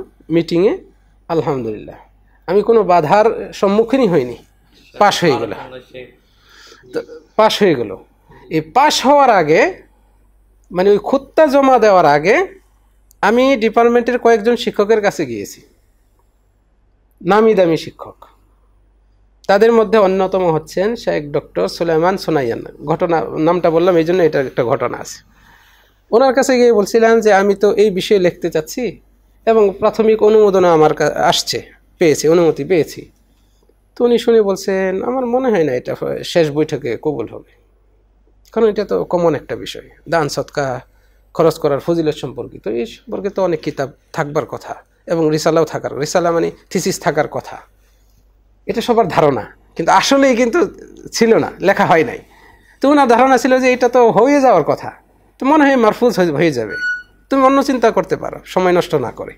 কারণ একটা সময়ের ভেতরে সাবজেক্ট পাশ করিয়ে না নিতে পারলে সব গুটিয়ে চলে আসতে হবে, নিয়ম খুব কড়াকড়ি নিয়ম। তো যাই হোক, ওই সাবজেক্ট পাশ হলো। পাশ হওয়ার পরে এই উস্তাদই আমার সুপারভাইজার হয়েছেন এই থিসিসের, এই জন্য নামটা বললাম। আল্লাহ আকবার। এবং উনি আমাকে বলছেন, হারুন তোমার এই সাবজেক্ট, থিসিসের এই সাবজেক্ট শিরোনামটা, এই শিরোনামে তুমি থিসিস লিখবা, এটা যে পাশ হয়েছে, যখন পাশ হয়েছে আমি ওই বৈঠকে ছিলাম, তা আমার কাছে মনে হচ্ছে তোমার উপর কারো দোয়া আছে, বিশেষ দোয়া আছে, হয়তো তোমার বাবা মার দোয়া আছে। আল্লাহ আকবার। নচেত এরকম বিষয় এই যুগে বর্তমানে পাশ হওয়ার কথা না। তো যাই হোক, আলহামদুলিল্লাহ কবুল হলো। তারপরে তো এক এক করে থিসিস সম্পন্ন হলো, আলহামদুলিল্লাহ। এই হলো বিষয়। আমরা বুঝতে পারলাম আসলেই বাবা মার দোয়া অনেক অসম্ভবকে সম্ভব করে দেয়, এবং এটা সত্য। আলহামদুলিল্লাহ, আমরা শেখ থেকে খুব গুরুত্বপূর্ণ আলোচনা শুনছিলাম। শেখ, মদিনা ইসলামী বিশ্ববিদ্যালয়ে তো অনেক আলেম আছে, তো তাদের কাছে আপনি মান্যবর যে শায়েখগণ আছে, মানে কোন কোন শায়েখের কাছে বিশেষভাবে, মানে কাদের বিশেষভাবে আপনি ছাত্র হয়েছেন, এবং তারা নিঃসন্দেহে সকলেই উজ্জ্বল নক্ষত্র, তারপরেও আপনি কাদের কথা আমাদের দর্শকদেরকে জানাতে চান? আসলে আমার এখানে যেহেতু দর্শক সাধারণ মানুষ অনেকের কাছেই যাবে, শিক্ষক হিসেবে আমি তাদের নামগুলি উল্লেখ করলে মনে হয় ভালো হয়, যাদেরকে অধিকাংশ দর্শকরাই হয়তো চিনতে পারবেন, উল্লেখযোগ্য। তো আমার জীবনের সবচেয়ে সেরা শিক্ষক, যাদের কাছে আমি ক্লাসে পড়ি নাই কিন্তু ওনাদের নিয়মিত দার্সে উপস্থিত থাকতাম, এরকম বিশ্ববিখ্যাত এই যুগের শ্রেষ্ঠ আলেমদের অন্যতম শেখ আব্দুল মুহসিন আল আব্বাদ হাফিজাহুল্লাহ, যিনি মদিনা বিশ্ববিদ্যালয়ের ভাইস চ্যান্সেলর ছিলেন। তারপরে ওখান থেকে রিটায়ার্ড হওয়ার পরে মসজিদে নববীর শিক্ষক ছিলেন। নিয়মিত সেখানে তিনি দার্স দিতেন, যার দার্সে বা লেকচারে দেশের বিদেশের খ্যাতনামা বড় বড় আলেমগণও বসতেন। এমনকি সৌদি আরবের মদিনা বিশ্ববিদ্যালয়ের যারা প্রফেসর ডক্টর তারাও এসে বসতেন। ছাত্ররা তো বসতেনই, পুরো এলাকা হাজার হাজার এরকম ছাত্র, সাধারণ জনগণ তার দার্সে বসতেন। তো ওনার দার্সে বসার আমার এই সৌভাগ্য হয়েছে এবং নিয়মিত বসতাম আলহামদুলিল্লাহ। ওনার সুযোগ্য সন্তান শেখ ডক্টর আব্দুর রাজ্জাক আল বদর হাফিজাহুল্লাহ, মদিনা বিশ্ববিদ্যালয়ের শিক্ষক। ওনার দার্সেও আমি বসেছি নিয়মিত এবং খুব সুন্দর সাবলীল ভাষায় তিনি দার্স দেন। উল্লেখযোগ্যদের মধ্যে আমি যদি বলি, মক্কা মুকাররমার যিনি প্রধান ইমাম শেখ ডক্টর কারি আব্দুর রহমান সুদাইস হাফিজাহুল্লাহ, আমি সরাসরি ওনার দার্সে বসেছি। আমি শুধু ওনার দার্সে বসি নাই, ওনার দার্সের অনুবাদক ছিলাম আমি অনুবাদ করলাম, লাইভ অনুবাদ, যেটা রেডিওতে প্রচার হতো। উনি জাদুল মাআদ এই কিতাবের দার্স দিতেন মসজিদে নববীতে এসে, আর সেটা রেডিওতে প্রচার হতো বাংলা ভাষায়। আমি নিজে অনুবাদ করেছি ওনার দার্সের। আরও উল্লেখযোগ্য হচ্ছে বিশ্ববিখ্যাত আলেম দিন, মদিনার আলেম শেখ সুলাইমান বিন সালিমুল্লাহ আর রুহাইলি হাফিজাহুল্লাহ, সারা বিশ্ব তাকে চেনে। কুবা মসজিদের উনি ইমাম এবং খতিব, ওনার দার্সে বসছি। এরকম উনি কি আপনার পিএইচডির সুপারভাইজার? না, পিএইচডির সুপারভাইজার আরেকজন সুলাইমান সুনাইয়ান, ডক্টর সুলাইমান সুনাইয়ান, উনি ছিলেন পিএইচডির সুপারভাইজার। আর ইনি হচ্ছেন সুলাইমান বিন সালিমুল্লাহ রুহাইলি, উনিও মদিনা বিশ্ববিদ্যালয়ের শিক্ষক এবং কুবা মসজিদের ইমাম খতিব। আরও যার নাম উল্লেখ করলেই নয়, যার কাছ থেকে এলিমের সুবাস নিয়েছি, তাদের মধ্যে অন্যতম বিশ্ববিখ্যাত আলেম দিন, এই একবিংশ শতাব্দীর শ্রেষ্ঠতম আলেম শেখ ডক্টর সালেহ আল ফৌজান হাফিজাহুল্লাহ। ওনার বহু দার্সে লেকচারে আমি সরাসরি উপস্থিত থেকেছি, সরাসরি ওনাকে দেখতে পেরেছি। আল্লাহ তাআলা এই সৌভাগ্য দিয়েছেন আলহামদুলিল্লাহ। এরকম আরও বহু আলেম আছেন যাদের দার্সে বসার সুযোগ হয়েছে। মসজিদে নববীতে অনেক বড় বড় আলেমরা এসে দার্স দেন, তাদের দার্সে নিয়মিত বসতাম এবং উপকৃত হওয়ার চেষ্টা করেছি আলহামদুলিল্লাহ। আর মদিনা বিশ্ববিদ্যালয়ে বিশেষ করে আমাদের ডিপার্টমেন্টের সেরা শিক্ষক যারা ছিলেন, শেখ ডক্টর সুলাইমান সুনাইয়ান, তারপরে শেখ ফয়সাল হায়দারি, শেখ আব্দুল আজিজ আর রাজি, এরকম যারা বড় বড় মাপের শিক্ষক ছিলেন, তাদের কাছ থেকে ইলম অর্জন করার সুযোগ পেয়েছি। ডক্টর বাকিত হুজাইলি সরাসরি উনি আমাকে বেশ কয়েক বছর পড়িয়েছেন, আমাকে বলতে উনি আমাদের ডিপার্টমেন্টে পড়িয়েছেন এবং আমাদের ক্লাস নিয়েছেন, হাদিসের ক্লাস তিনি নিয়েছেন। আল মুহাররার ফিল হাদিস এই কিতাব কয়েকটা সেমিস্টারে উনি আমাদেরকে পড়িয়েছেন। তারপরে আব্দুর রহমান শামরানি খুব ভালো পড়ান, তিনি, তার কাছে আমরা পড়েছি আলহামদুলিল্লাহ। জি শেখ, আমরা সবাই জানি এবং এটি বাংলা ভাষীদের জন্য খুবই আনন্দের সংবাদ যে আপনি বাংলা ভাষায় মসজিদে নববীতে দার্স দেওয়ার গৌরব অর্জন করেছেন। তো এই সুযোগটা আপনি কখন পেয়েছিলেন এবং সেই সময় আপনার অনুভূতি কেমন ছিল যখন আপনি এই সংবাদ শুনতে পেলেন? আল্লাহু আকবার। আমার তো আলোচনা অনেক দীর্ঘ হয়ে যাচ্ছে, কিছু আবার বলতেও হয়, এই সুযোগ সবসময় আসে না। তো এই যে একটু আগে বলেছিলাম যে মাস্টার্স যখন মাঝামাঝিতে মাস্টার্স করছে আমি, তখন ওই যে চাকরিটা পেয়ে যাই, চলে যাওয়ার একটা পরিকল্পনা ছিল। আমার আম্মা এবং আমার ওয়াইফ তাদের পরামর্শে অবশ্যই সিদ্ধান্ত পরিবর্তন করি। আরও দু একজন ভাই আমাকে আমার এই সিদ্ধান্তটাকে পছন্দ করেন নাই যে আমি চলে যাব। তাদের মধ্যে উল্লেখযোগ্য ডক্টর শেখ সাদি ভাই, ওনার নাম উল্লেখযোগ্য কারণ তিনিও আমাকে না করেছেন যে হারুন ভাই আপনি চলে যাবেন, আমার মনটা টানে না, থেকে যান, আল্লাহ তো রিজিকের মালিক, মদিনা ছেড়ে চলে যাবেন কেন। পরিবর্তন হলো, মনটা পরিবর্তন হলো, আল্লাহর কাছে দোয়া করলাম, রয়ে গেলাম। এই রয়ে যাওয়াতে যে আল্লাহ রব্বুল আলামিন আমার জন্য এত বড় পুরস্কার রাখবেন, এত বড় নিয়ামত রাখবেন, আমি কখনো কল্পনাও করিনি। আমার স্ত্রী বলেছিলেন যে আল্লাহকে আপনাকে মদিনায় ভালো রাখেন নাই। আর আমার আম্মা বলছিলেন, তুমি বাবা গেলা মদিনায় পড়াশোনা করবা এই জন্য, আর সেই মদিনা ছেড়ে তুমি বেশি বেতন পাবা এই জন্য চাকরিতে চলে যাবা। আমার মনটা টানে না। আমার আম্মা ঠিক এই ভাষায় কথা বলছে। আমার আম্মা সাজিয়ে গুছিয়ে কথা বলতে পারেন না, খুব সরল সহজ একজন নারী এবং খুব ধার্মিক। আমার দেখা পৃথিবীর শ্রেষ্ঠ নারী যদি কেউ থাকে আমি বলবো আমার আম্মা। মানে তার তাকওয়া ঈমান আমার চেয়ে 1000 গুণ শক্ত। আমি এত দূর পড়াশোনা করেছি, এত কিছু জানি, তারপরে আমি বলছি আমার চেয়ে 1000 গুণ শক্তিশালী ঈমান এবং তাকওয়া আমার মায়ের, আরো বেশি হবে। সেই মা সাজিয়ে কথা বলতে পারেন না, গ্রাম্য মানুষ। কিন্তু ওই দিন আমাকে এই কথাটা এবার সুন্দর করে বললেন, বাবা আল্লাহ তোমাকে মদিনায় নিয়ে গেল, তুমি পড়াশোনা করবা এই জন্য, আর তুমি সেই মদিনা ছেড়ে চাকরি, বড় বেতনের চাকরি পেয়েছো, সেখানে চলে যাবা। আমার মনটা টানে না। শেষে এই কথাটা বলছি।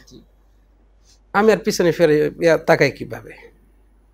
আমি এখন সিদ্ধান্ত চেঞ্জ করে ফেললাম। তারপরে রয়ে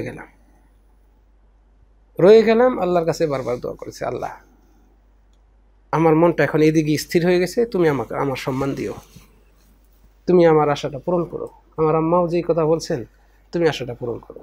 তারপর থেকে মাস্টার্স কমপ্লিট করলাম, পিএইচডিতে সুযোগ পেলাম।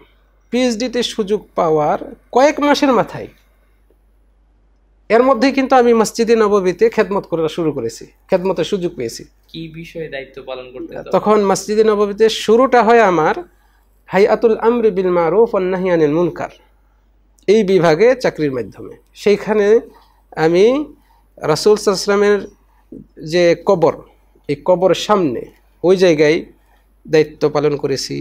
রিয়াজুল জান্নাহ, রওজা শরীফা, সেখানে দায়িত্ব পালন করেছি। তারপরে বাব জিবরিল দিয়ে ভেতরে প্রবেশ করার পরে যে বিশেষ জায়গা রয়েছে সেগুলোতেও দায়িত্ব পালন করেছি। সবুজ গম্বুজের সামনে ওই বরাবর চত্বরে, সেখানেও দায়িত্ব পালন করেছি।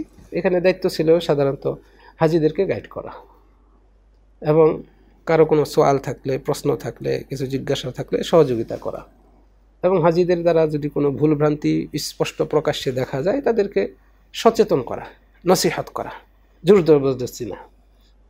এইগুলো ছিল আমাদের দায়িত্ব। তো এইগুলো কাজগুলো এই 2014 সাল থেকেই আল্লাহর রহমতে আমি সেখানে শুরু করি সুযোগ পেয়ে। তো এর ভেতরে 2019 সালে পিএইচডিতে যখন আমি শুরু করলাম, 19 সালে আমার ডিউটি ছিল। ডিউটির সময় জোহরের নামাজের পর লাঞ্চের সময় আমি বাসায় গিয়েছিলাম, যেহেতু বাসা কাছেই, 1 ঘন্টা লাঞ্চের জন্য সময় দেওয়া হয়েছিল। তখন আবার ওই এর ভেতরে 19 সালে আমার ওই চাকরির অফিসটা চেঞ্জ করি। হাইয়াতুল আমরি বিল মারুফ এটা থেকে ইদারাতুত তাওজিহ ওয়াল ইরশাদ, সেখানে আমি সুযোগটা নিই। এবং ওখানে একটু সুবিধা ছিল বেশি, যে লাঞ্চের জন্য 1 ঘন্টা সময় দিত। এই সুযোগটা অন্য কোনো অফিসে পাইতাম না তখন। এটা একটা ভালো সুযোগ ছিল। ওই অধিদপ্তরের কাজটা কি সাহেব? একই কাজ, তাওজিহ ইরশাদ, মানে হাজিদেরকে তাওজিহ করা, তাদেরকে দিক নির্দেশনা দেওয়া, পরামর্শ দেওয়া। হাজিরা এসে সেখানে শিরিক করে, সরাসরি শিরিক করে, কবরের দিকে ফিরে সালাম সেজদা দেয়, তারপরে রাসূল নামের কাছে গিয়ে দোয়া করে, কবরমুখী হয়ে দোয়া করে, এই কাজগুলো করে, এগুলো সতর্ক করা। তারপরে বিভিন্ন বেদাতি দরুদ তৈরি করেছে, যেমন দরুদে লাখি, দরুদে হাজারি, এগুলো সবই তো বেদাতি দরুদ। এগুলো গিয়ে জোরে জোরে পড়া, জমাতবদ্ধভাবে নারী পুরুষ একসাথে দাঁড়িয়ে জোরে জোরে দোয়া করা, কবরমুখী হয়ে, কেবলা পিছনে, গম্বুজ সামনে, এই গম্বুজকে নিয়ে। তো এই জাতীয় কাজ করতো। এগুলো আমরা পরামর্শ দিতাম, এগুলো ঠিক না, বোঝানোর চেষ্টা করতাম। এগুলোই ছিল আমাদের দায়িত্ব। তো যাই হোক, সেই দিন জোহরের নামাজের পর সম্ভবত 2টার দিকে আমার ছেলেকে নিয়ে আসছিলাম। আমি যে ছেলেটা এখানে এফসখানায় আছে, ফারহান, আব্দুল আল মাদানী ফারহান, তাকে নিয়ে আসি। তো ও একদম ছোট ছিল তখন। তো অফিস থেকে একজন এসে দেখে ফেলে যে আমি আমার ছেলের সাথে অফিস টাইমে ডিউটিরত অবস্থায় কথা বলতেছি। তো তো উনি এসে সালাম দিলেন, সালাম দিয়ে বলছে, আরবিতে জিজ্ঞাসা করলেন, আনতা হারুন নাম তাল বাদাদ দাওয়াম ইনদা মাকতাবি, ডিউটি শেষ হলে আমার মক্তবে আসো, আমার অফিসে আসো, এটা বলে চলে গেলেন। আমার একটু ভয় লাগছিল যে এটাতে উনি মাইন্ড করলেন কিনা, যে ডিউটির সময় আমার ছেলে আমার সাথে, হয়তো এটার কারণেই উনি আমাকে অফিসে ডাকলেন। এটা তো স্বাভাবিক যে কারো ভয় লাগবে, তাই না? এটা স্বাভাবিক। তো ডিউটি শেষে গেলাম, আল্লাহ আকবার, অফিসে গিয়ে দেখি আলাদা অন্য চিত্র। আরও কয়েকজন ঊর্ধ্বতন কর্মকর্তা, তারা বসে আছে, সামনে খেজুর, দামি খেজুর, গাহওয়া, চা, এগুলো নিয়ে। আমি ঢোকার সাথে সাথে সবাই সামনে এসে আমাকে জড়িয়ে ধরছে এক এক করে। বুশরা লিল বাঙ্গালিয়িন, বাঙালিদের জন্য সুসংবাদ। আমার ভেতরে যে একটা ভয় ছিল, এটা দূর হয়ে গেল তাদের এই আচরণ দেখে। তারপরে তারা নিজেরাই চা গাহওয়া আমাকে দিচ্ছেন, মানে আলাদা তাকরীম, সম্মান। সুবহানাল্লাহ, একটু লজ্জাও লাগছে। কিছুক্ষণ আগে আমাকে ওই দৃশ্যে দেখে আসলেন, আর এখানে এসে আমাকে এত আপ্যায়ন করতেছে, সম্মান করতেছে। তারপরে চেয়ার আগে দিলেন, বসলাম। বসার পরে তারপরে বলতেছেন যে বাদশার পক্ষ থেকে মুআফাকা আসছে। মুআফাকা মানে সম্মতি, অনুমোদন আসছে যে মসজিদে নববীতে বাংলা ভাষায় দার্স হবে, তাদরিস হবে, এবং এই তাদরিসের জন্য তোমার নাম আমাদের কাছে এসছে। সুবহানাল্লাহ, আল্লাহু আকবার। সাথে সাথে চোখে পানি চলে আসলো, শরীরটা কাঁপতে লাগলো। সুবহানাল্লাহ। সেই সময় আমার অনেক সিনিয়র বড় ভাইরা ছিলেন। আমাদের ওই ভাইরা অনেক চেষ্টা করেছেন যেন বাংলা ভাষায় দার্স চালু হয় মসজিদে নববীতে। আল্লাহ তাআলা তাদেরকে উত্তম প্রতিদান দান করুন। আমিন। শেখ ডক্টর কাউসার ইরশাদ মাদানী হাফিজাহুল্লাহ, ডক্টর জাকারিয়া বিন আব্দুল জলিল হাফিজাহুল্লাহ, ডক্টর রেজাউল করিম হাফিজাহুল্লাহ, তারপরে আমাদের সম্মানিত শেখ সাদি ভাই, তারপরে শেখ জালাল ভাই, শেখ ডক্টর আব্দুল মুমিন ভাই, ওনারাও চেষ্টা করেছেন যাতে করে বাংলা ভাষার দার্সটা চালু হয়। আমাদের বড় ভাইয়েরা এই চেষ্টা করে গেছেন। হয়তো তাদের এই চেষ্টার ধারাবাহিকতায় অবশেষে এই সুসংবাদটা আসলো। তারপরে এই সমস্ত বড় ভাইরা সেখানে মদিনা ভার্সিটিতে তখনও ছিলেন। আমি বললাম যে আমার চেয়েও তো সিনিয়র বড় ভাইরা আছে এবং তারা অনেক যোগ্যতা সম্পন্ন, তাদেরকে দিলে, এই দায়িত্বটা দিলে মনে হয় ভালো হয় এবং এটা দেখতেও সুন্দর মনে হয়। পরে উনি বলছেন, যিনি মুদির শুনুত তাদরিসের, উনি মুদির শেখ নাইফ, উনি বলছেন যে দেখো, তুমি তো এটা বলছো তাওয়াজুআন, বিনয়তার খাতিরে, ওনারা বড় এবং তোমার সিনিয়র, এটা তাওয়াজুন, এটা ভালো, কিন্তু এটাও দেখো খেয়াল করে, এটা কিন্তু বড় একটা শারাফ, বিশাল সম্মান, মাকানা আলিয়া, বড় একটা সম্মান, মর্যাদার বিষয়, যে বিষয়টা তোমার সামনে। এবং তিনি আরও একটা কথা বললেন যে এটা মনে করো না যে আমি তোমার নাম সিলেক্ট করলাম, তুমি আমাদের এই অফিসে এখানে জব করো বা খেদমত করো, এই জন্য না। এইটা এই মদিনার যিনি গভর্নর, আমির, তার অফিস থেকে তোমার নাম সিলেক্ট হয়ে আসছে এবং তার আগে তোমার ব্যাপারে সব তদন্ত হয়েছে, গোয়েন্দা তদন্ত হয়েছে, সব ইতিবাচক হওয়ার কারণে তোমার নামটা এখানে আসছে। এখন যদি তুমি এটা অস্বীকার করো বা এটা রিফিউজ করো, তাহলে এটা কতদিন পিছিয়ে পড়বে আল্লাহ ভালো জানে।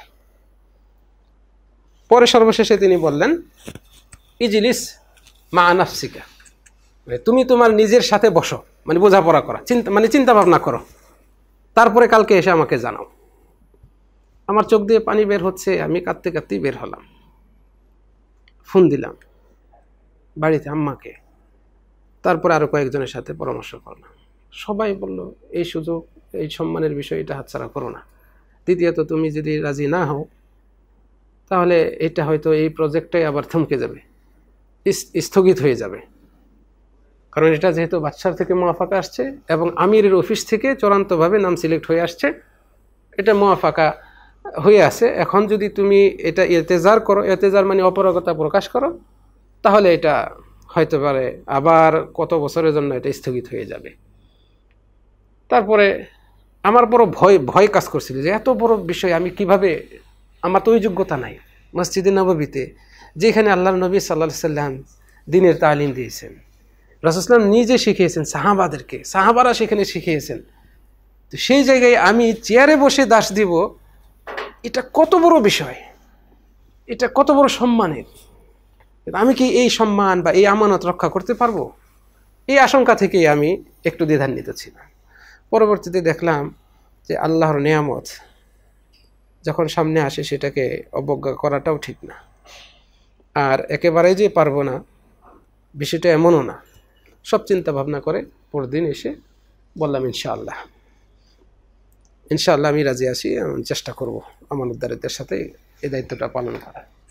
এরপরে বলতেছেন ঠিক আছে, আগামী সপ্তাহে অমুক সময়ে তোমার মোকাবেলা হবে, মানে ভাইবা নিবে।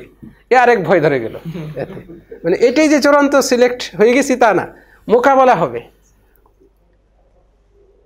পরের সপ্তাহে সেই মোকাবেলা দিতে গেলাম, গিয়ে দেখি এলাহি কাণ্ড। সেখানে আরও বিভিন্ন ভাষার প্রায় 36 জন উপস্থিত। মোকাবেলা নিলেন মসজিদে নববীর যিনি প্রধান, সাথে আরও একজন ইমাম, আর এই যে উনি সুন্নত তাদরিসের মুদির, 3 জন মিলে মোকাবেলা। বিভিন্ন প্রশ্ন করলেন, প্রশ্নের উত্তরগুলো দিলাম, আলহামদুলিল্লাহ তাদের পছন্দ হলো। এই প্রশ্নের উত্তরগুলো আমার তাদের কাছে পছন্দ হওয়ার আরেকটা বড় কারণ ছিল যে আমি বলছি 2014 সাল থেকে খেদমত করছি মসজিদে নববীতে, ফলে আমার একটা অভিজ্ঞতা হয়ে গেছে হাজিদের সাথে কীরকম আচরণ করতে হবে, হাজিদের আচরণগুলো কেমন হয়, রিয়াকশনটা কীরকম হয়, এই ক্ষেত্রে আমি কিভাবে দাওয়াতি কাজ করব। এই উত্তরগুলো শোনাতে পছন্দ হলো। তারপরে বলছে ইনশাআল্লাহ আন্তা মিন গাদ মিন বুকরা, মানে কালকে থেকে তাবদা দার্স শুরু করে দাও, আগামীকালকে থেকে তুমি দার্স শুরু করে দাও। তো আমি তারপরে আবার একটু সময় চাইলাম, আরও 3-4 দিন সময় চাইলাম, যে নিজেকে একটু ইয়ে করে নিই, আর একটু প্রস্তুত করে নিই। ঠিক আছে, পরে চেয়ার কোথায় দিব, মসজিদে নববীর কোন জায়গায় চেয়ার দিবে দার্স দেওয়ার জন্য।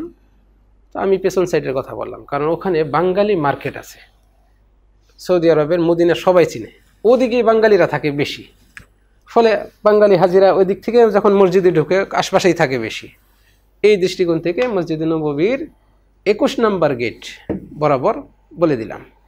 তো সেখানে 21, 20, 19 এগুলো কাছাকাছি গেট। 19 নম্বর গেটের সামনে চেয়ার দিল আমাকে। এগুলো সব কাছাকাছি একেবারে। আলহামদুলিল্লাহ সেখানে দার্স শুরু করলাম। ঠিক এর 1 মাস পরে আবার অফিসে ডাকলেন। এর ভিতরে অফিসে গেছি, আরেকজন মসজিদে নববীর যিনি প্রধান মুয়াজ্জিন তিনি ফোন দিলেন, শেখ হারুন আইনা আনতা, আনা ফি দাওরাতিল মিয়া, আমি আসরের আগে ওযু করতেছি। বললাম না আমি তো এতে ওযুখানায় আছি, তো তাআল ফি মাকতাবি, আমার মক্তবে আসো। গেলাম, যাওয়ার পরেও সেই একই শব্দ উচ্চারণ করলেন, বুশরা লিল বাঙ্গালিয়িন, বাঙালিদের জন্য সুসংবাদ। আমাকে জড়ায় ধরলেন, জড়ায় ধরার পরে আবার ওই একই কথা বলছেন যে বাদশার পক্ষ থেকে মুআফাকা আসছে, এখন থেকে মসজিদে নববীতে যে জুমার খুতবা দেওয়া হয় এই খুতবার বাংলায় অনুবাদ হবে। তারপরে ইনি বললেন হাল আনতা মুস্তাঈদ, এই শব্দটাই উচ্চারণ করলেন, তুমি কি রেডি আছো, প্রস্তুত? মানে জুমার খুতবার অনুবাদক হিসেবে তুমি কাজ করবে, প্রস্তুত কিনা? আমি আর এই সময় চিন্তা করলাম, ডাইনে বামে কোনো তাকালাম না, বললাম নাম আলহামদুলিল্লাহ আনা মুস্তাঈদ। তারপরে পরের খুতবাটাই, মানে 2 দিন পরে, ওটা মঙ্গলবারের কথা, বৃহস্পতিবারে তারপরে আমাকে একেবারে চূড়ান্তভাবে মক্তবে নিয়ে দেখাই দিল যে এখানে রেডিও স্টেশন, এখানে এতটা সময় আসতে হবে, এতটা সময় এই কাজ করতে হবে, এবং এইভাবে সিস্টেমগুলো জানাই দিলেন। তারপরে থেকে আলহামদুলিল্লাহ মসজিদে নববীর জুমার খুতবার অনুবাদক হিসেবে অফিসিয়াল এবং সরকারিভাবে নিয়োগপ্রাপ্ত প্রথম বাংলাদেশি হিসেবে আমি শুরু করলাম আলহামদুলিল্লাহ। জি শেখ, নিঃসন্দেহে শায়েখগঞ্জ যা বলেছেন যে বুশরালিল বাঙ্গালিয়িন, আপনি আমাদের বাংলাভাষী মুসলিমদের জন্য একটা নিয়ামত। এবং আমি নিজেও মাদ্রাসা মুহাম্মদিয়া আরাবিয়াতে 2009 থেকে 2020 সন পর্যন্ত পড়ালেখা করেছি, এবং আমি বর্তমানে আপনার ছাত্র হতে চাইবো আবার। তো এখন বিষয় হচ্ছে শেখ, আপনি মাশাআল্লাহ খুব অমায়িক মানুষ, খুব ভালো দার্স দিতে পারেন, সেই জন্যই বাদশাহ হয়তোবা এবং অন্যান্য মাশায়েখ কেরাম, অন্যান্য মাশায়েখগণ আপনার নামটাই চূড়ান্ত করেছেন। এখন আমরা আপনার থেকেই জানতে চাচ্ছি যে আপনি স্বাচ্ছন্দ্য বোধ করেন কোন বিষয়ে কাজ করতে, সেটা কি লেখালেখির ক্ষেত্রে, নাকি দার্সের ক্ষেত্রে, নাকি ওয়াজ মাহফিল যেটা বাংলাদেশে প্রচলিত আছে, আপনি কোন বিষয়টাতে স্বাচ্ছন্দ্য বোধ করেন? দেখেন, এগুলো সবগুলোই কার্যকরী, প্রয়োজন আছে আমাদের সমাজে। আলেমদের সবগুলোতেই অবদান রাখা উচিত।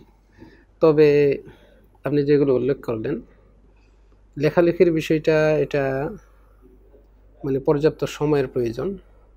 আর লেখালেখিতে আমি অভ্যস্ত, দীর্ঘ 6 বছর যাবৎ জুমার খুতবার অনুবাদক হিসেবে থাকাতে এবং মসজিদে নববীর কিসমত তরজমা বিভাগের বাংলা অনুবাদক হিসেবে থাকাতে এটাতে আমি অভ্যস্ত হয়ে গিয়েছি। এটা আমার কাছে পছন্দনীয়। যদি ভবিষ্যতে এরকম হাতে পর্যাপ্ত সময় থাকে, এখন যেমন বর্তমানে ব্যস্ততা বেশি, লেখালেখিতে ইনশাল্লাহ মনোযোগ দেব। দার্স তাদরিস এটা আমার সবচেয়ে পছন্দনীয়। আর ইলমি হালাকা এটা আমার কাছে সবচেয়ে পছন্দনীয়। কিন্তু ওয়াজ মাহফিলে এই যে প্রচলিত যে ওয়াজ, এটা আমার মন টানে না। এটাতে অনেক অনেক বিষয় আছে যেগুলো মানে এটা আলেমদের জন্য এটা উচিত নয়। বিশেষ করে এখন বর্তমানে এটা একটা পেশা হিসেবে অনেকেই নিয়ে নিচ্ছেন, অথচ এটা দাওয়াতি কাজ। শ্রোতা সাধারণ জনগণকে ইলমের খোরাক দেওয়া, এটা হবে মূল লক্ষ্য।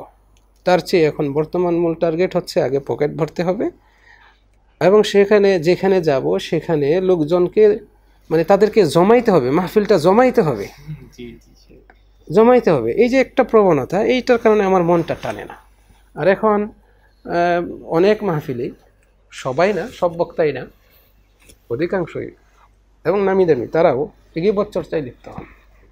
মাহফিলে নিয়ে যাওয়া হয়, সেখানে গিয়ে অমুকের দোষ, তমুকের দোষ, অমুক দলের দোষ, তমুক দলের দোষ, এইগুলো বলা হয়। তার চেয়ে শ্রোতারা যারা আসছেন বা যারা শুনবেন, তাদেরকে সংশোধন করা, তাদের আকীদা, ঈমান, মানহাজ, আমল, এগুলোর মধ্যে পরিবর্তন আনার জন্য যে কথাগুলো বলা জরুরি, এগুলোকে গুরুত্ব খুব কমই দেন। তো এই দৃষ্টিকোণ থেকে বা এই দিকগুলোর কারণে আমার মন টানে না এগুলোতে।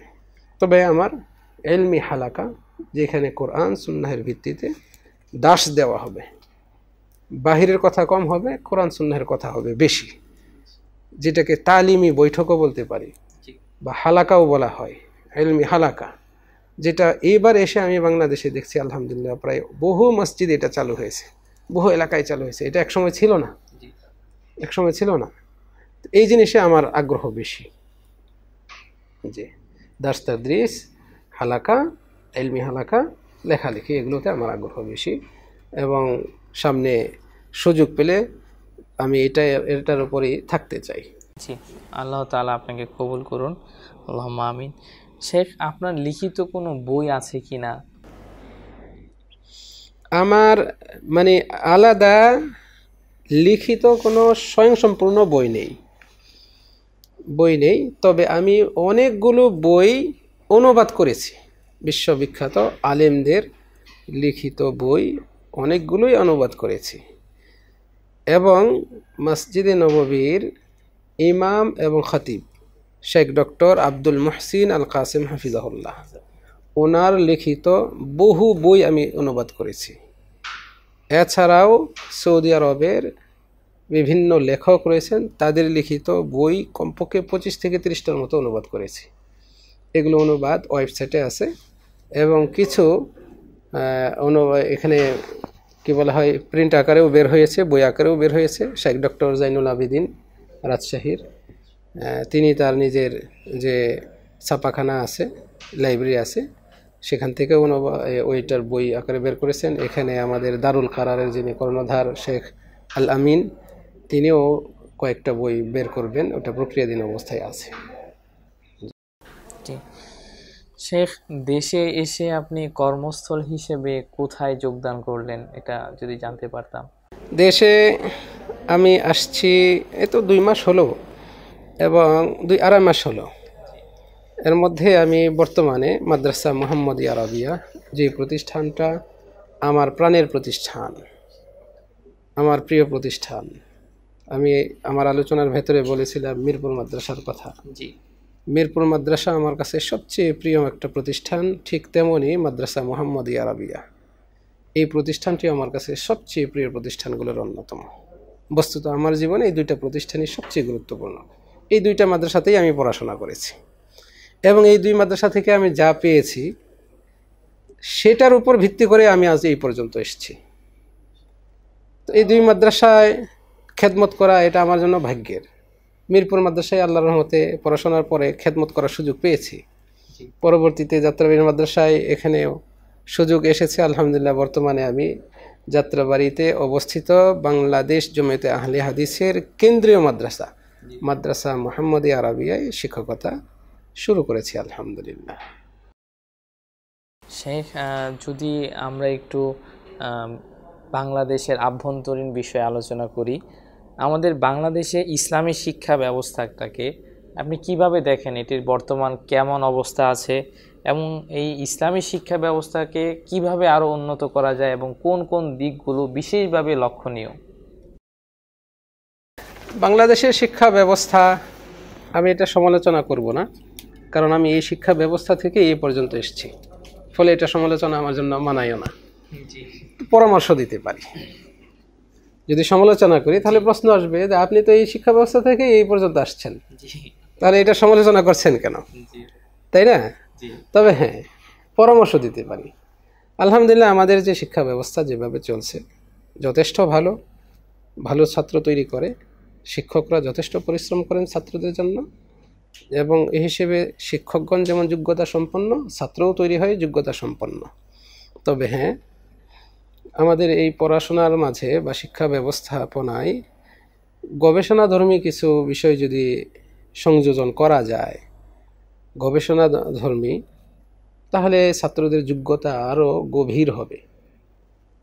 ভবিষ্যতে তারা নিজেরা প্রত্যেকটা বিষয়ের ব্যুৎপত্তি অর্জন করে ছাত্রদেরকে, সমাজকে, জাতিকে কিছু দিতে পারবে। তো এই গবেষণামূলক পড়াশোনা করা, প্র্যাকটিক্যালি কিছু শিক্ষা দেওয়া, যেগুলো বাস্তব জীবনে তারা পরবর্তীতে যদি শিক্ষকতার জীবনে আসে তাদের ছাত্রদেরকেও তারা সেটা দিতে পারবে, ফলে শক্তিশালী একটা ফাউন্ডেশন তৈরি হবে ছাত্রদের। তো আমার পরামর্শ হবে বা আমার আশা এটা যে এইভাবে ইনশাআল্লাহ যদি আমার হাতে কোনো সুযোগ আছে বা থাকে, আমি এটা চেষ্টা করব ইনশাআল্লাহ। আল্লাহ তাআলা কবুল করুন। জি, আল্লাহ আমিন। শেখ, মদিনাতে অনেক দিন ছিলেন, সেখানকার সম্মানিত বড় বড় শায়েখদের সাথেও এবং মান্যবর শায়েখদের সাথে আপনার ওঠা বসা হয়েছে। তাদেরকে ছেড়ে দেশে চলে আসলেন, তখন ভিতরে কেমন লাগলো, বা দেশে চলে আসার সিদ্ধান্তটাই কেন নিলেন? সেখানে কি থাকা যেত না? আল্লাহু আকবার। আসলে দেখেন, আল্লাহ রাব্বুল আলামিনের দয়া ও অনুগ্রহেই মদিনাতে গিয়েছি। রব্বুল আলামিন যে বিষয়টাকে কেন্দ্র করে আমাকে এই মহা নিয়ামত দিয়েছেন, সেটার একটা সীমাবদ্ধতা আছে দুনিয়ার নিয়মে। তো সেই নিয়মের অধীনেই কিন্তু আমি সেখানে গিয়েছিলাম, সেটা হচ্ছে স্কলারশিপ নিয়ে। তা আমি স্কলারশিপ পেয়েই সেখানে যাই, এবং এক এক করে সর্বোচ্চ শিক্ষা, যার পরে একাডেমিক আর কোনো শিক্ষা নাই পিএইচডির পরে, তো সেটাও শেষ হয় সেখানে। ফলে আমার স্কলারশিপও শেষ হয়ে যায়, এবং সৌদি সরকারের নিয়ম, স্কলারশিপের নিয়ম অনুপাতে প্রত্যেক স্টুডেন্টকে পড়াশোনা শেষ করে নিজ দেশে ফিরে আসতে হবে। এই নিয়মের অধীনেই আমি আসি। নচেত মদিনা ছেড়ে আসা এটা কারো কাছে এটা পছন্দনীয় না। মদিনা রেখে চলে আসবে, মদিনা তো মদিনাই, আল মাদিনা তো খায়রুল লাহুম লাউ কানু ইয়ালামুন। রাসূল সাল্লাল্লাহু আলাইহি ওয়াসাল্লাম বলছেন, মদিনা তাদের জন্য কত যে উত্তম, কল্যাণকর, যদি তারা বুঝতো, জানতো। তো মদিনা সর্বোত্তম একটা জায়গা, পৃথিবীর শ্রেষ্ঠতম জায়গা।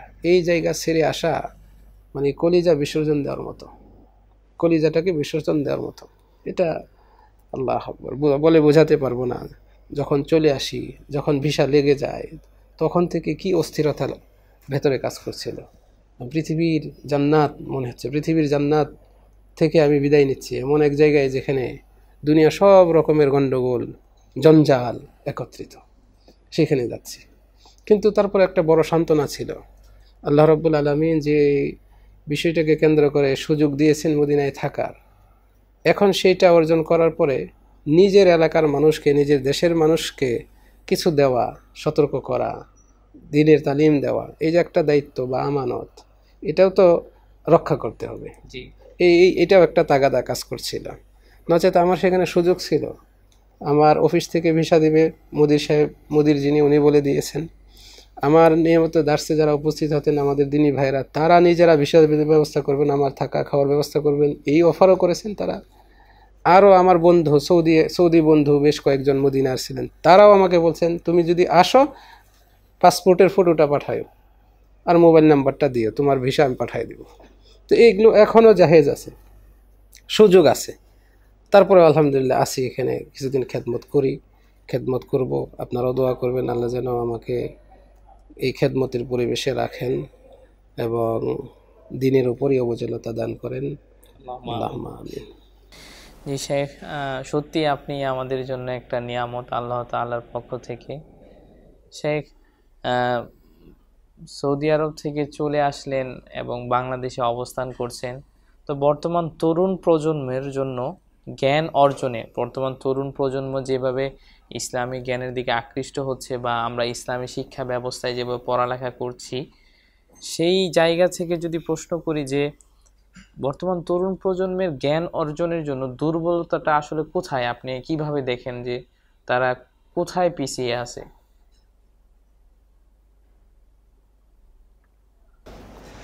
এখন বর্তমানে আমাদের তরুণ প্রজন্ম যারা এই আধুনিক যুগের আধুনিকতার ছোঁয়ায় বলতে গেলে অধিকাংশই বিপদগামী, দিন থেকে বিচ্যুত, দিনের ইলম থেকে বিচ্যুত। তাদের ভিতরে সবচেয়ে বড় কাজ করে দুনিয়ার মোহ, এই চাকচিক্যময় জীবন, পারিবারিক শিক্ষার একটা বড় অভাব।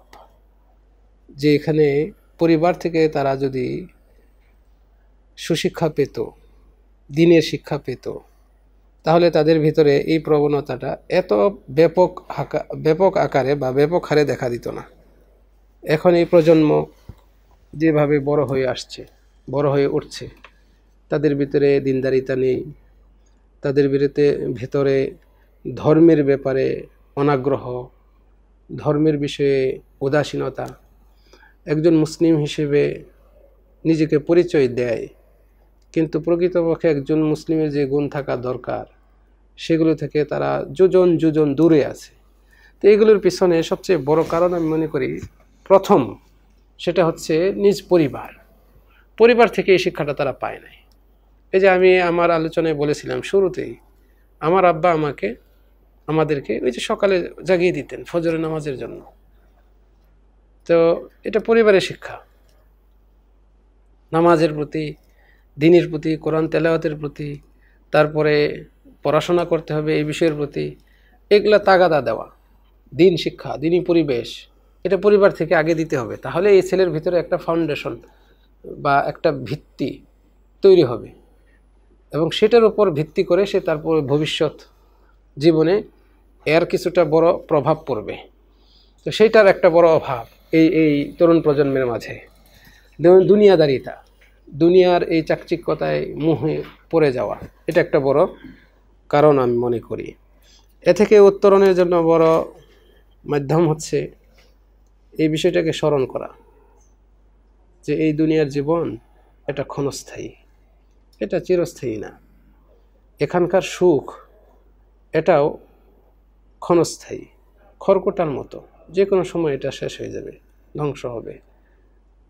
এটা যদি মানুষ স্মরণ করে তাহলে সে তার শেকড় খুঁজবে।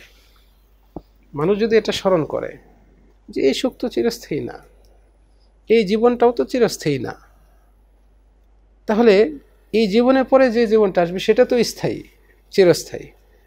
তখনই তার ভেতরে শেকড় খোঁজার প্রবণতা আসবে, যে আমি কোথা থেকে আসলাম, কে আমাকে পাঠালো, তার কি লক্ষ্য, যে আমাকে সৃষ্টি করেছে।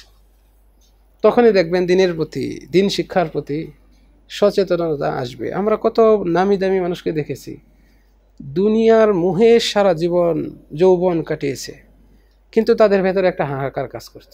পরবর্তীতে তারা দিনের আলো পায়, হেদায়েত পায়, এবং সেটাকেই মনে করে তার জীবনের সবচেয়ে বড় সফলতা।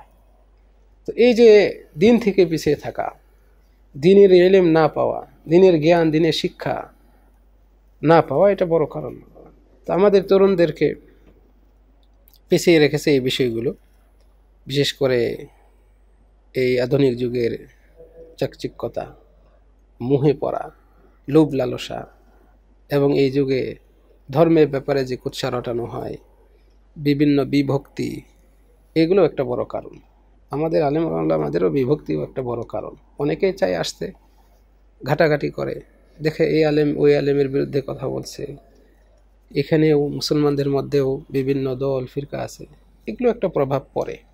যারা সচেতন, সতর্ক এবং শিক্ষিত, পরিবর্তন হতে চায়, এদের ভিতরে এটা করে একটা ব্যাড ইফেক্ট করে। কিন্তু আলহামদুলিল্লাহ, ইল্লা মাশাআল্লাহ, আল্লাহ প্রকৃতপক্ষে যার জন্য হেদায়েত রেখেছেন সে অবশ্যই হেদায়েত পায়। জি জি শেখ, আমরা আপনার মাধ্যমে জানতে পারলাম খাদিমুল হারামাইন শরীফাইন, সম্মানিত বাদশাহ, তিনি সারা বিশ্বে কাজ করতেছেন যে বহির্বিশ্ব থেকে মুসলিম ছাত্ররা মদিনাতে আসবে, সৌদি আরবে আসবে, তারপর তারা জ্ঞান অর্জন করে সারা বিশ্বে ছড়িয়ে যাবে, এবং তারা সৌদি আরবে অবস্থান করবে না। এই নির্দেশনাই দেওয়া হয়েছে যে তারা নিজ দেশে যে দাওয়াতি কাজ করবে। সেই স্থান থেকে যদি আমি প্রশ্ন করি যে আপনি সৌদি আরবে থাকাকালীন বাংলাদেশের ইসলাম ও মুসলিম এবং সৌদি আরবের ইসলাম ও মুসলিমদের মাঝে কি কি অসামঞ্জস্য বিষয় আপনি লক্ষ্য করতেছেন, যে বাংলাদেশের মুসলিমদের ভিতর এই বিষয়টা খুবই খারাপ, এবং সৌদি আরবের যে সাধারণ মুসলিম তারাও এই বিষয়টা ভালো বোঝে, বা আমাদের বাঙালিদের মাঝে এবং সৌদি আরবের মুসলিমদের মাঝে কি পার্থক্য লক্ষ্য করা যায়? যদি আমি এই ব্যাপারে আলেমদের কথা বলি, আলেমদের ভেতরে সৌদি আরবের আলেম আর এই দেশের আলেমদের মধ্যে আকাশ পাতাল তফাৎ আছে। সৌদি আরবের আলেমগণ আকীদার বিষয়ে সবাই ঐক্যবদ্ধ, এক, তাদের মধ্যে কোনো দ্বিমত নাই, এবং তারা যেখানে দাস দেন, নসিহত করেন, মাহফিল করেন, আকীদার বিষয়টাকেই প্রাধান্য দেন।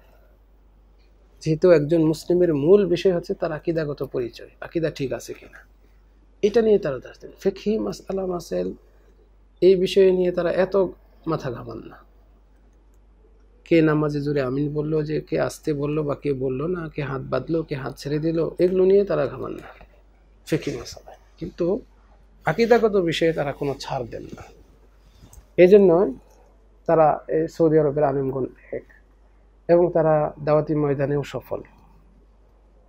তারা যেখানে যে আলোচনা করেন, কল আল্লাহ কল রাসূলুল্লাহ, আল্লাহ বলেছেন, রাসূল সাল্লাল্লাহু আলাইহি ওয়াসাল্লাম বলেছেন, এই দুইটার ভিত্তির উপরে তারা তাদের দাওয়াতি কাজ করেন। পক্ষান্তরে আমাদের দেশের আলেমগণ অধিকাংশই, সব না, তো আলহামদুলিল্লাহ আমাদের দেশেও সহিহ আকীদার দাওয়াতি কার্যক্রম বহু আলেমরা করে যাচ্ছেন। তারা বাদে অধিকাংশ আলেম যারা, এবং আমাদের সমাজের নামি দামি, আকীদার জ্ঞান বলতে নাই, আকীদার জ্ঞান বলতেই নাই। নিজেদের ভিতরে বেদাত আছে, শিরিক আছে, অথচ অন্যকে শিরিক সম্পর্কে সতর্ক করে, অথচ নিজেই শিরকে লিপ্ত। অর্থাৎ তিনি শিরক কি সেটাই ভালো করে চেনেন না, বেদাত কি সেটাই ভালো করে চেনেন না, যার কারণে তারা নিজেরাই বিভিন্নভাবে বিভক্ত, আর আমাদের সমাজের মানুষগুলোকেও এই বিভিন্ন রকমের বক্তব্য দেওয়ার মাধ্যমে, বিভক্ত আলেমগণ বিভক্তিমূলক আলেম বক্তব্যের মাধ্যমে সমাজের মুসলিমদেরকেও বিভক্ত করে রেখেছেন।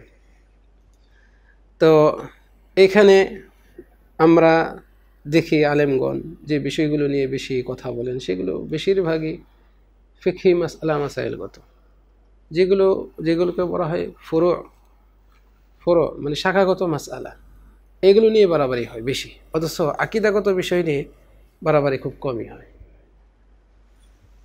আমাদের দেশের সাধারণ জনগণ, সৌদি আরবের সাধারণ জনগণের মধ্যেও ব্যাপক তফাৎ আছে।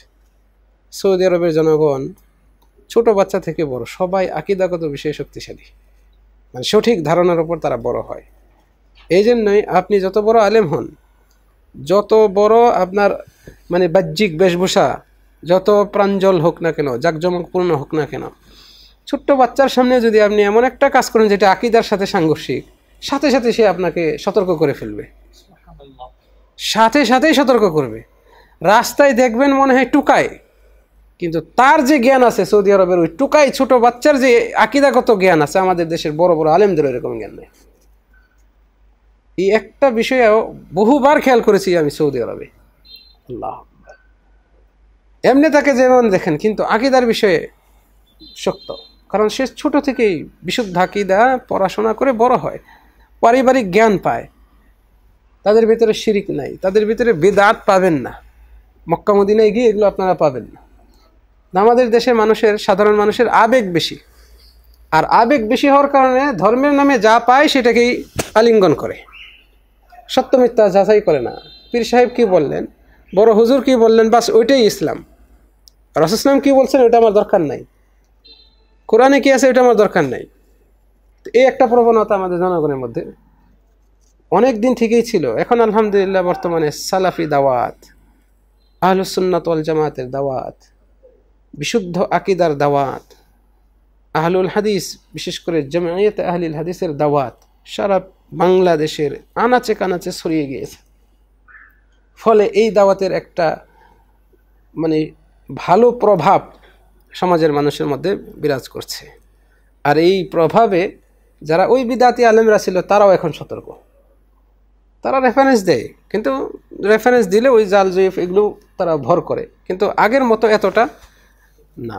আলহামদুলিল্লাহ তুলনামূলকভাবে এটা আমাদের জন্য আশাব্যঞ্জক যে আমাদের বাংলাদেশেরও দাওয়াতি ময়দান উর্বর হচ্ছে, জনগণও আগের চেয়ে তুলনামূলক সতর্ক হচ্ছে আলহামদুলিল্লাহ। যে দৃশ্যগুলো আমি বিশেষ করে এবছর দাওয়াতি ময়দানে নামার পরে দেখতে পাচ্ছি আলহামদুলিল্লাহ। জি শেখ, আমার আরেকটি প্রশ্ন, যে আপনি বলেছেন বাংলাদেশের মানুষ পরিবর্তন হচ্ছে, তবে এখনও কিছু বুদ্ধিজীবী, যারা নামে মাত্র বুদ্ধিজীবী, এবং কিছু সাধারণ মানুষ বলে থাকে যে তোমরা আহলে হাদিসরা শুধু আকীদা নিয়ে পড়ে থাকো, সৌদি আরবের মানুষ শুধু আকীদা নিয়ে পড়ে থাকে। বিশ্বে কি আর কোনো বিষয় আলোচনার বিষয় নাই? বিশ্ব কিভাবে পরিবর্তন হচ্ছে, বিশ্বের রাজনীতি ইত্যাদি ইত্যাদি বিষয়ে তোমরা কেন দেখো না?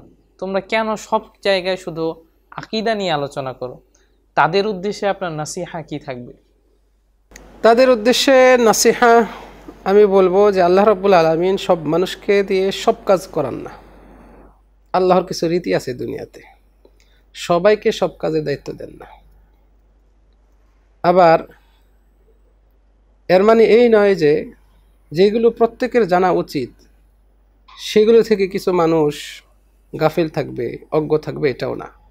ফলে যারা নিজেদেরকে বুদ্ধিজীবী বলেন, তাদের বুদ্ধিতে যদি কোরআন সুন্নাহ না থাকে, বিশুদ্ধ আকীদা না থাকে, তাহলে আসলে তারা বুদ্ধি প্রতিবন্ধী, বুদ্ধিমান না।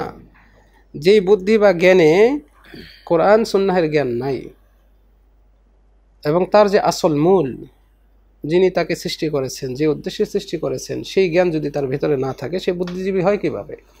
কারণ জ্ঞানের যে মূল উৎস কোরআন সুন্নাহ, এই সম্পর্কে সে একেবারে অজ্ঞ। আল্লাহ রাব্বুল আলামিন আলেমদেরকে দিয়ে দ্বীনের খেদমত নেবেন, আলেমরা দ্বীনের খেদমত করবে, আলেমরা নবীর ওয়ারিশ, নবুয়তের ওয়ারিশ, এই ইলমের ওয়ারিশ, তারা সেটার চর্চা করবে। আলেমরা দেশ পরিচালনা করবে, তারপরে ভূ রাজনৈতিক, বিশ্ব রাজনীতি, এই বিষয়গুলো দেখবে।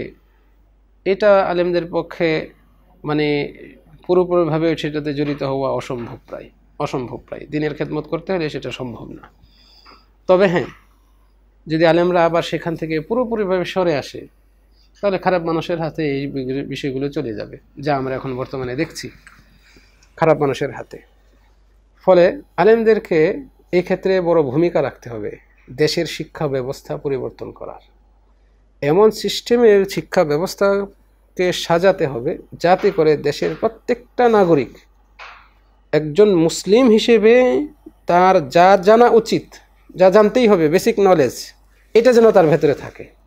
তাহলে এই দেশে বা দেশে যারাই ক্ষমতায় আসবে, যারাই বুদ্ধিজীবী হবে, যারাই প্রশাসনে আসবে, তাদের ভেতরে দিন বিরোধী, দিন চর্চার প্রতিবন্ধকতায় নিজেদেরকে জড়িত রাখা, এগুলো থেকে আশা করা যায় যে তারা পিছিয়ে থাকবে এবং দিনকে উর্বর করার জন্য দিনই বিষয়গুলোকে বা দিনের চর্চা, দিন প্রতিষ্ঠার ব্যাপারে তারা আরও সহায়ক ভূমিকা পালন করবে। ফলে এইভাবে আলেমরা দেশের জন্য অবদান রাখতে পারে। জি শেখ, আপনি বলতেছিলেন যে বাচ্চাদেরকে ছোট থেকেই ইসলামের মৌলিক বিষয়গুলো এবং সেটা অবশ্যই আকীদার বিষয়টা তার ভিতরে ঢুকিয়ে দিতে হবে। তাহলে আমাদের দেশে এবং সেটা যে কোনো দেশে কেউ নাস্তিকতা অথবা অন্যায় করতে পারবে না এবং আল্লাহ তাআলার বিরুদ্ধাচারণ করতে পারবে না। জাযাকুমুল্লাহ খাইরান শেখ। আমরা আমাদের অনুষ্ঠানের একদম শেষ পর্যায়ে চলে এসেছি। বাংলাদেশের আলেমদের ব্যাপারে আপনি কি নাসিহা করবেন? যারা তরুণ আলেম, তরুণ দায়ী, তাদের জন্য আপনার স্পেশাল কি নাসিহা থাকবে? আমি তরুণ আলেমদের জন্য আমার নাসিহা হচ্ছে, যেহেতু তারা আলেম, কোরআন সুন্নাহ শিখেছে, এক্ষেত্রে আমার নিজের জন্য আমি আগে ওসিয়ত করব, নাসিহা করব আমার নিজেকে, অতঃপর আলেম সমাজকে, যে আপনার আল্লাহকে ভয় করেন, আল্লাহর তাকওয়াটা এটা লালন করেন। সেই সাথে আপনি যে ইলম অর্জন করেছেন, যেটা বিতরণ করার জন্য মাঠে নেমেছেন, দাওয়াত তাবলীগ করছেন, আপনি পূর্ণ ইখলাস অবলম্বন করেন। এই আমার পরামর্শ। আল্লাহর তাকওয়া এবং ইখলাস, এই দুইটার সমন্বয়ে আপনি মাঠে নামেন, দাওয়াত তাবলীগের কাজ করেন। সেই সাথে এই দুইটা যখন আপনার সাথে থাকবে, তখন অবশ্যই আপনি আল্লাহর ওয়াস্তেই কাজ করবেন, যাতে মানুষের পরিবর্তন হয়, মানুষ যাতে শিখে, এই ব্যাপারে আপনার ভেতরে চিন্তা ঢুকবে ইনশাআল্লাহ। আমার এটাই পরামর্শ। তো তাকওয়া এবং ইখলাস, আমাদের তাকওয়া নাই, তাকওয়া আল্লাহর ভয় আছে, ইখলাস নাই। ইখলাস না থাকার কারণে আমাদের দাওয়াতে প্রভাব পড়ে না। ইখলাস না থাকার কারণে, তাকওয়া না থাকার কারণে আমরা দাওয়াতে ফলাফল যেন ভালো হয় সেটা চিন্তা না করে আমার যেন আখেরটা শক্তিশালী হয়, গোছানো যায়, সেটা চিন্তা আসে। এই জন্য আমার এটা পরামর্শ আলেমদের জন্য। আমি আরেকটু এখানে সংযোজন করি, সাধারণ যারা মানুষ এবং যারা তরুণ, তাদের জন্য আমার পরামর্শ হবে, তাদের জন্য আমার বিশেষ করে পরামর্শ হবে, হয়তো আশা করি আলোচনা শেষ হবে এখনই, যে আপনারা মৃত্যুর কথা স্মরণ করেন, মৃত্যুর কথাটা স্মরণ করেন, যে এই দুনিয়াটা স্থায়ী না। আমি এখানে স্বল্প সময়ের জন্য, সীমিত সময়ের জন্য এসেছি, এটা স্থায়ী না। স্থায়ী জীবনের জন্য কিছু করেন, পরকালের জন্য কিছু করেন। ফলে দিন শিক্ষা অর্জন করা, দিনের অভিমুখী হওয়া, দিন পালনে অগ্রগামী হওয়া, এই চেষ্টাটা করেন। আর দিনের উপর অবিচলতার জন্য আল্লাহর কাছে দোয়া করেন। আমার এটা পরামর্শ থাকবে, সংক্ষিপ্তভাবে এটা বললাম। জি শেখ, আপনি আমাদের মতো তরুণ আলেমদের জন্য খুব গুরুত্বপূর্ণ একটি উপদেশ দিয়েছেন, যে দাওয়াতি কাজে আপনার কেমন প্রভাব পড়বে সেই বিষয়ে গুরুত্ব না দিয়ে আপনি আপনার নিজের তাকওয়া ও ইখলাসের উপর গুরুত্ব দিন। আলহামদুলিল্লাহ শেখ, আমরা আপনার কাছ থেকে খুবই গুরুত্বপূর্ণ আলোচনা শুনলাম এবং আপনার আব্বা রহিমাহুল্লাহ, তার ব্যাপারেও জানলাম, যে বিষয়গুলো আমরা জানতাম না ইতিপূর্বে। আমরা শুধু জানতাম যে তিনি খুব ভালো আলোচক ছিলেন, কিন্তু তিনি তার পরিবারটাকে কত সুন্দরভাবে গঠন করেছেন এবং সেই ফলাফলেই আলহামদুলিল্লাহ আপনারা সবাই বাংলাদেশে মুসলিমদের পিছনে খেদমত করছেন, মুসলিমরা যেন সঠিক ইলম অর্জন করে। আমরা রাহিমাহুল্লাহর জন্য দোয়া করি, আবারও আল্লাহ রাব্বুল আলামিন তাকে জান্নাতুল ফিরদাউস দিয়ে সম্মানিত করুন, আল্লাহুম্মা আমিন। এবং শেখ, সর্বশেষ একটি প্রশ্ন, আপনার আম্মাকে এখনো জীবিত আছেন কিনা? জি, আমার আম্মা জীবিত আছেন, গ্রামের বাড়িতেই আছেন, আলহামদুলিল্লাহ মোটামুটি সুস্থ। জি, আলহামদুলিল্লাহ। এবং আমরা তার জন্য দোয়া করি, আল্লাহ তাআলা তাকে সুস্থ রাখুন এবং তাকে দুনিয়া এবং আখিরাতে সম্মানিত করুন। যেদিন বলছিল হারুন আপনি মানুষটা দারুণ, মানে ওই লেখাটা সম্ভবত একটা কবিতার লাইন, সম্ভবত, আমি স্পষ্ট মনে নাই কি লেখা ছিল। ইযা রাআইতা নুয়ুবাল লাইসি বারিজাতান ফালা তাযুন্নান্না আন্নাহু ইয়াযহাক। সম্ভবত এইটা আমি লিখেছিলাম। এটার মিন্স হচ্ছে যে তুমি যখন দেখবে যে সিংহ দাঁত বের করে আছে, তুমি মনে করো না সে হাসতেছে, মানে সে তোমাকে কামড় দেবে। ইযা রাআইতা, যখন তুমি দেখবে, নুয়ুবাল লাইসি, লাইস মানে বাঘ বা সিংহ, সিংহের দাঁত বারিজাতান বের করে আছে, ফালা তাযুন্নান্না তুমি ধারণা করো না, আন্নাহু ইয়াযহাক সে হাসতেছে। সম্ভবত এই কথাটা লিখছিলাম। প্রিয় দর্শক, এরই মাধ্যমে আমাদের আজকের অনুষ্ঠান শেষ হলো। আমরা আল্লাহ তাআলার কাছে শুকরিয়া আদায় করি, আল্লাহ রাব্বুল আলামিন আমাদের কাছে শায়েখকে পাঠিয়েছেন একটি নিয়ামত হিসেবে। আপনারা সকলেই শায়েখের কাছ থেকে জ্ঞান অর্জন করবেন এবং ইনশাআল্লাহ আপনারা শায়েখের দিক নির্দেশনা অনুযায়ী চললে বিপদগামী হবেন না। এই আহ্বান রেখে আজকের অনুষ্ঠান শেষ করছি। ওয়া আখির দাওয়ানা আনিল হামদুলিল্লাহি রাব্বিল আলামিন। আসসালামু আলাইকুম ওয়া রাহমাতুল্লাহি ওয়া বারাকাতুহু।